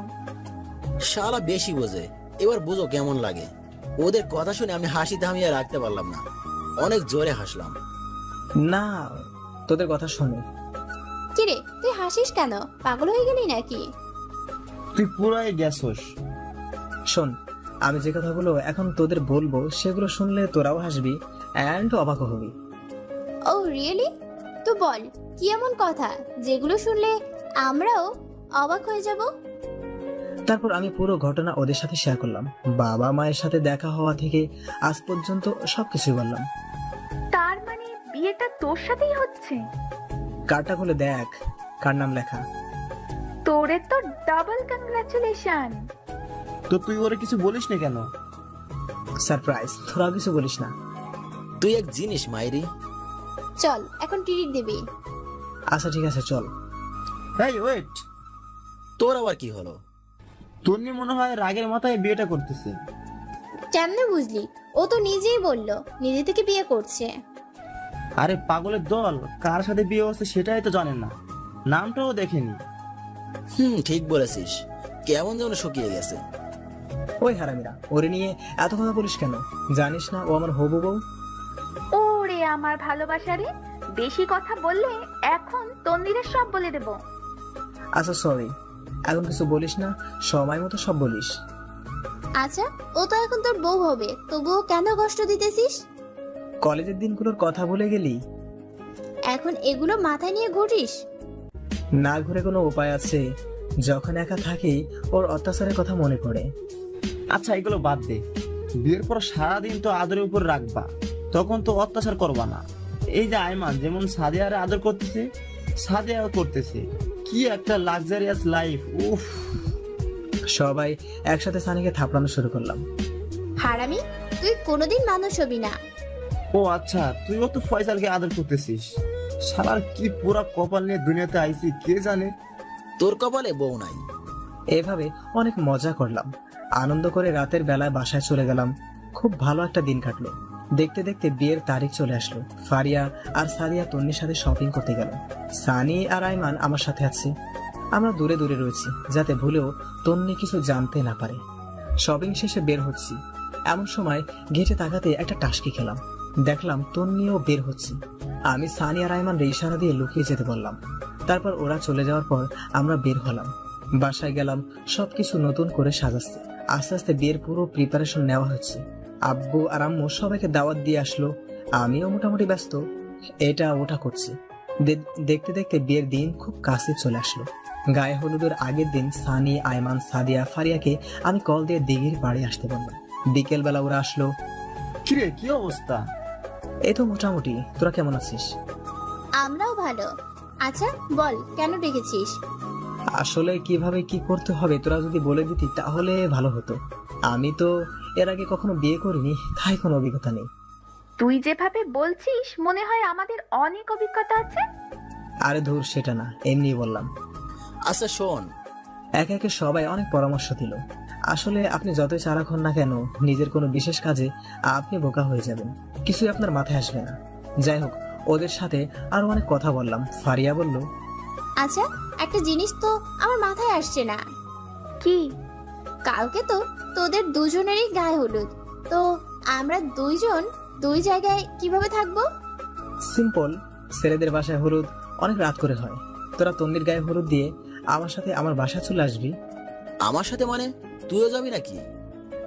আমারেও তো দাওয়াত দিছি। হারামি, তুই এক জিনিস মাইরি, তোর কাজ নেই। সবকিছু গুছিয়ে যাব। কিন্তু এই চুপ থাক, সবসময় কিন্তু কিন্তু করিস কেন? এই কুত্তা, আমি তোর সাথে কথা বলছি নাকি? আয়মান, তোমার জানুকে নিষেধ করো, না হলে মাথার উপর তুলে আস্তে করে ছেড়ে দিব। এই হারামির দল, চুপ থাক, এমনিতে অনেক টেনশনে আছি। আচ্ছা কালকে কয়টায় যাবি? তুই আর সাদিয়া বিকেলে চলে যাবি, আমি আর সানি আর আইমান রাতে যাব। আচ্ছা ঠিক আছে, এখন যাই তাহলে। ওকে যা, কালকে দেখা হবে। তারপর সানি আর আইমানের সাথে আরো কিছুক্ষণ আড্ডা দিয়ে আমিও বাসায় চলে আসলাম। পরের দিন মানে হলুদের দিন সকাল থেকে সবকিছু সাজাতে শুরু করলো। লাইটিং দেখে কেমন যেন একটা দোলা দোলা ভাব চলে আসলো। সারাদিন কাজ করতে করতে কখন যে সময় চলে গেল বুঝতেই পারিনি। বিকেলবেলা সানি আইমান আসলো, ওরাও টুকিটাকি অনেক কাজ করলো। রাত 10টায় ফারিয়া কল দিল। কে আসবি না? আসতেছি। তাড়াতাড়ি আয়, তোদের তিন্নি খুঁজছে। ওয়েট, আসছি। রেডি হয়ে বাইক বের করে যে বাইরে আসলাম তখনই আম্মার আগমন। কি রে, কই যাস তুই? তোমার বৌমাকে গায়ে হলুদ দিয়ে আসতেছি। কি, নিজের গায়ে হলুদের খবর নাই? উনি যাচ্ছে বউয়ের গায়ে হলুদ মাখ, যা বাসায় যা। আরে ধমকাও কেন, যাবো আর আসবো। তোর বাবা দেখলে চিল্লাচিল্লি করবে। কিছু করবে না, আমি যাবো আর আসবো। ওকে, সাবধানে যা। ওকে। তারপর বাইক নিয়ে বেরিয়ে গেলাম। আমি তো একমাত্র জামাই যে নিজের বউকে হলুদ মাখতে যাচ্ছি। শালার এমন জামাই পাওয়া তো ভাগ্যের ব্যাপার। অবশেষে তন্নিদের বাসায় চলে আসলাম। বাহ, অনেক দারুণ ভাবে সাজানো হয়েছে। আমি ভিতরে গেলাম, তন্নির বাবা মা আমাকে দেখে অবাক হয়ে গেল। আসলে হওয়ারই কথা, হলুদের দিন জামাই বউয়ের ভালোবাসায়। আমি সালাম করলাম, ওনারা হাসতেছে, হয়তো ওনারা বুঝে গেছে আমি কেন এসেছি। ভিতরে গেলাম, দেখলাম তন্নিকে সাজাচ্ছে। আমাদের দেখে ফারিয়া আর সাদিয়া বাইরে আসলো। কি রে, এত দেরি কেন? আরে বলিস না, আম্মু আসতে দিচ্ছিল না। তো পরে কেমনে আসলি? তো কথা বলেছি, সাথে সাথেই ছেড়ে দিয়েছে। এই কুত্তা বিলাই, তুই সব সময় আমার পিছে লাগিস কেন? হায় রে আল্লাহ, আজকেও তোরা ঝগড়া করবি? আচ্ছা জুয়েল শোন। বল। তিনি বলেছে তুই আসলে ওর সাথে পার্সোনাল কথা বলতে। তুই ছাদে যা, আমি তিন্নিকে পাঠিয়ে দিচ্ছি। আমার সাথে আবার কিসের কথা? আরে আজব, না শুনে বুঝবি কেমনে কি কথা। আচ্ছা ঠিক আছে, আমি ছাদে যাচ্ছি। আমরাও আসবো নাকি? তোরা গিয়ে কি চুল ছিড়বি? যা গিয়ে দেখ বাপুচি ঠিক মতো কাজ করছে কিনা, না হলে গিয়ে পেঁয়াজ রসুনের খোসা ওঠা। ওদের কথা শুনে আমি হাসতে হাসতে ছাদে গেলাম। অনেকক্ষণ ধরে বসে আছি, তন্নি আসছে না। এই তো আসছে, বাহ, আজকে ওরে একদম অন্যরকম লাগছে। আবারও ক্রাশ খেলাম। এই আমি কারে বিয়ে করতেছি ভাবতেই কাতুকুতু লাগতেছে। তন্নি এমনিতে অনেক সুন্দর, তার উপর আজকে বিয়ের সাজে সেজেছি। পরনের শাড়ি দেখে মাথা নষ্ট লাগতেছে। ওর দিকে কতক্ষণ তাকিয়েছিলাম মনে নেই। ওর ধাক্কা খেয়ে বাস্তবে ফিরে আসি। কি রে, কি দেখতেছিস? কিছু না, বল কি বলবি? আমার বাসায় যেতে হবে। তুই কি কিছু বুঝিস না? কি বুঝতাম আমি? আমি সত্যিই তোকে ভালোবাসি, বিশ্বাস কর। এখন এগুলো বলে লাভ নাই, কালকে তোর বিয়ে। চল আমরা এখনই পালিয়ে যাই। কি, তুই পাগল নাকি? পাগল হয়ে গেছি। দেখ, পাগলামি করিস না, লোকে দেখলে সমস্যা হবে। দেখুক, তাতে আমার কি? আমি সত্যিই তোকে ভালোবাসি, পারবো না আমি থাকতে। এই কথা বলে আমাকে জড়িয়ে ধরে। আমি তো পড়ে গেলাম মহা বিপদে। আমারও ভালো লাগতেছে না, আমারও ভালো লাগতেছে ওর জড়িয়ে ধরা দেখি। কিন্তু একটু ভাব নিলাম, দূরে দূরে সরিয়ে দিলাম, কারণ কালকে থেকে তো সবসময় ধরে রাখতে পারবো। ভাব নিয়ে ওরে বললাম, তোর লজ্জা করে না বিয়ের আগে অন্য একটা ছেলেকে? সি, তোর কি বিশ্বাস হয় না? আরে ধুর, এগুলোকে বিশ্বাস করব? এগুলো হচ্ছে তোর ন্যাকামি। সো ন্যাকামি না করলেই ভালো হবে। আমি নিচে যাচ্ছি, তুই এই চোখ মুখ ঠিক করে নিচে আয়। তুই এই চোখ মুখ ঠিক করে নিচে আয়। বাহ, ফকিন্নি আসলে আমাকে ভালোবাসে। এবার বুঝো জুয়েল কি জিনিস। অনেক তো জ্বালাইছিল আমারে, দেখো এখন কেমন লাগে। অনেক তো জ্বালাইছিল আমারে, দেখো এখন কেমন লাগে। আমি নিচে চলে গেলাম। সানি আর আইমান সানি আর আইমান ইশারায় আমাকে জিজ্ঞেস করলো কি বলেছে। আমি পরে বলবো বলে ইশারা দিলাম। একটু পর তন্নিও চলে আসলো। গায়ে হলুদ দেওয়া শুরু হলো। ওরে আরো রাগানোর জন্য আমি সবার আগে স্টেজে উঠলাম। উঠেই অনেকগুলো হলুদ ওর মুখে মাখিয়ে দিলাম। রেগে পুরো লাল হয়ে গেছে। এদিকে সানি আর আইমান তালি দেওয়া শুরু করলো। ওদের দেখে অন্যরাও দেওয়া শুরু করলো। তারপর মিষ্টি খাইয়ে দিয়ে কিছু ছবি তুলে আমি চলে আসলাম। তন্নির চোখে স্পষ্ট পানি দেখতে পেলাম। তারপর সানি, আইমান, সাদিয়া, ফারিয়া সবাই লাগালো। আমি ওদের বললাম তাড়াতাড়ি রেডি হতে। আচ্ছা তিন্নিকে বলি যাই। মাথা খারাপ, ওরে বললে যেতে দিবে না। যদি আমাদের খুঁজবে না, সবাই হলুদ লাগাতে লাগাতে 4টা বাজবে। তারপর ঘুমিয়ে যাবে। তন্নি ভাববে আমরাও ঘুমিয়ে গেছি। এখন তাড়াতাড়ি চল, আব্বা কল দিছে।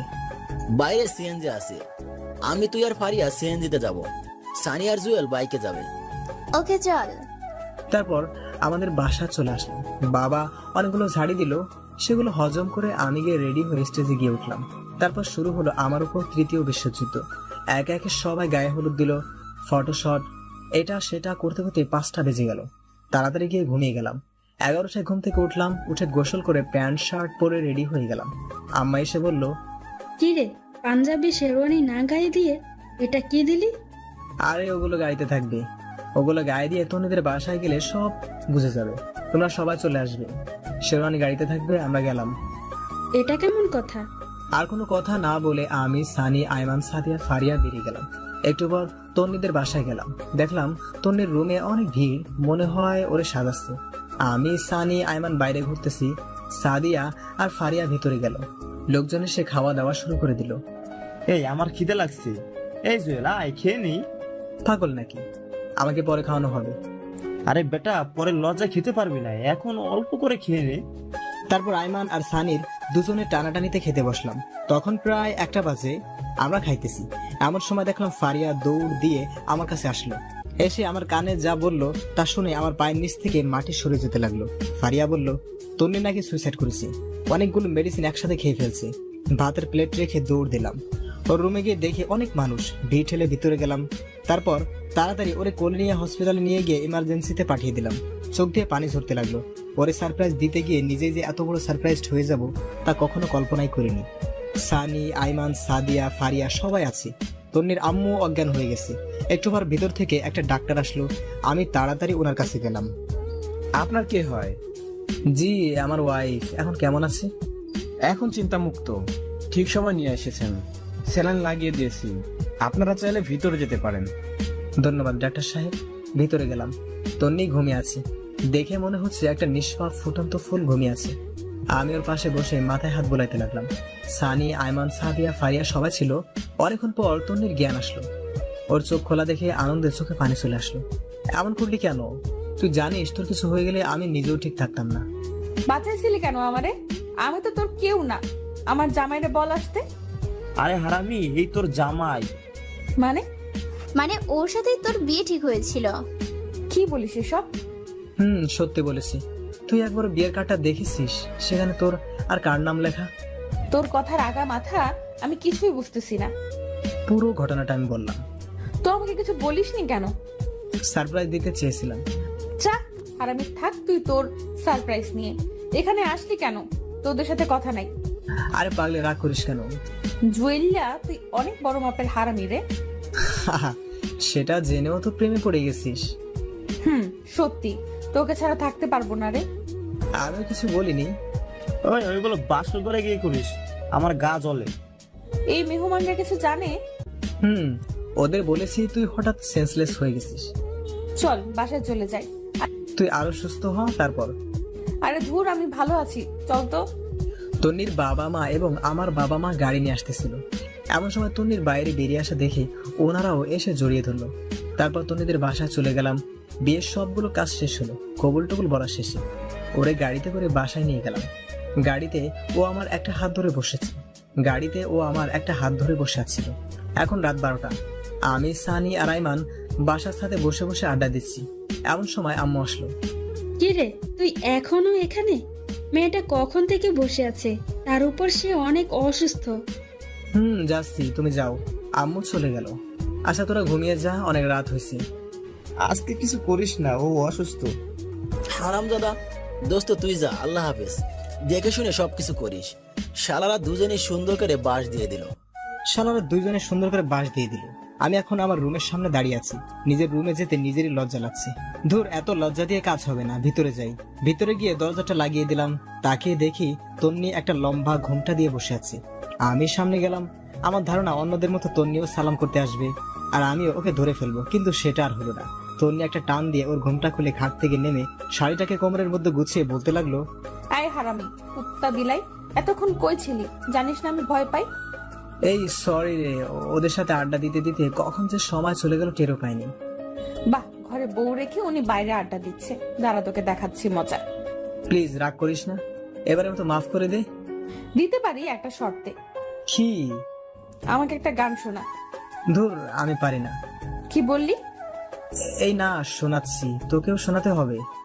দেখা যাবে, আগে তুই শুরু কর। তুমি দিও না গো বাসর ঘরের বাতি নিভাইয়া, বলতে দিল না। আই হারামি, এটা কোনো গান হলো? সুন্দর গান গা। ধুর, আমি পারি না, তুই একটা শোনা। তারপর তন্নি ওর মিষ্টি কণ্ঠে একটা তাহসানের বন্ধু হও যদি এই গানটা শোনালো। আমি তালি দিলাম। আয় একটু নাচি। পাগল নাকি? আমি পারি না, তুই নাচ। আরে পারবি, হালকা একটা গানে নাচবো, আয়। তারপর উল্টা পাল্টা কিছুক্ষণ নাচলাম। কি নাচলাম নিজেও জানি না। চল ছাদে যাব, চাঁদ দেখবো। ওকে চল। ওই এভাবে না, আমাকে কোলে করে নিয়ে চল। কি আর করা, আটার বস্তাটাকে কোলে তুলে নিয়ে ছাদে গেলাম। আল্লাহ, তুই এত ওজন! একদিনেই এই অবস্থা, বাকি সময় তো রয়েই গেছে। মানে? তন্নি আর কিছু বলল না। দুজনে ছাদের এক কোণে গিয়ে বসলাম। সে আমার কাঁধে মাথা দিয়ে ছাদ দেখতে লাগলো, সাথে নানা রকম কথার ফুলঝুরি ফোটাতে লাগলো। তারপর আবারও ওরে কোলে নিয়ে রুমে আসলাম। এই শোনো, আজ থেকে তুই তুকারি করে বলবি না, তুমি করে বলবি। তোর আমি পারবো না। পারবি না মানে? কেউ যদি শোনে মান ইজ্জত সব যাবে। আচ্ছা যা, সবার সামনে তুমি বলবো, আর এমনিতে তুই করেই বলবো। এই শোন। বলো। আমার ছোটবেলা থেকে স্বপ্ন ছিল আমার টুইন বেবি হবে। হাসানি? তাহলে তো আমাকে ডাবল পরিশ্রম করতে হবে। মানে? একটার জন্য যে কাজটা করা লাগে দুইটার জন্য তার ডাবল করা লাগবে না? আস্তে আস্তে ওর দিকে আগাইতে লাগলাম। এই খবরদার একদম কাছে আসবি না, আমি কিন্তু চিল্লাচিল্লি করব। আমি বাংলা সিনের ভিলেনের মতো একটা হাসি দিলাম। হা হা হা হা হু হু হু। সুন্দরী, তোমার ডাক শুনে এখানে কেউ আসবে না। এই না না, একদম না। আমি ওর আর কোনো কথা না শুনে হাতটা ধরে একটা টান দিলাম। তারপর হারিয়ে গেলাম অন্য একটা পৃথিবীতে। আপনারা এখনো বসে আছেন? আর কত ভাই, অনেক কিছুই তো দেখলেন, এবার নিজেদের টুইন বেবির জন্য কার্যক্রম শুরু করে দেন। হি হি হি। হ্যালো বন্ধুরা, আমাদের গল্পটি আপনাদের কাছে কেমন লাগলো অবশ্যই কমেন্ট করে জানাবেন, আর লাইক করতে ভুলবেন না কিন্তু, আর সাবস্ক্রাইব তো অবশ্যই করবেন পরবর্তী গল্পের জন্য। আর কোন ধরনের গল্প চান সেটাও জানাতে পারেন। ধন্যবাদ।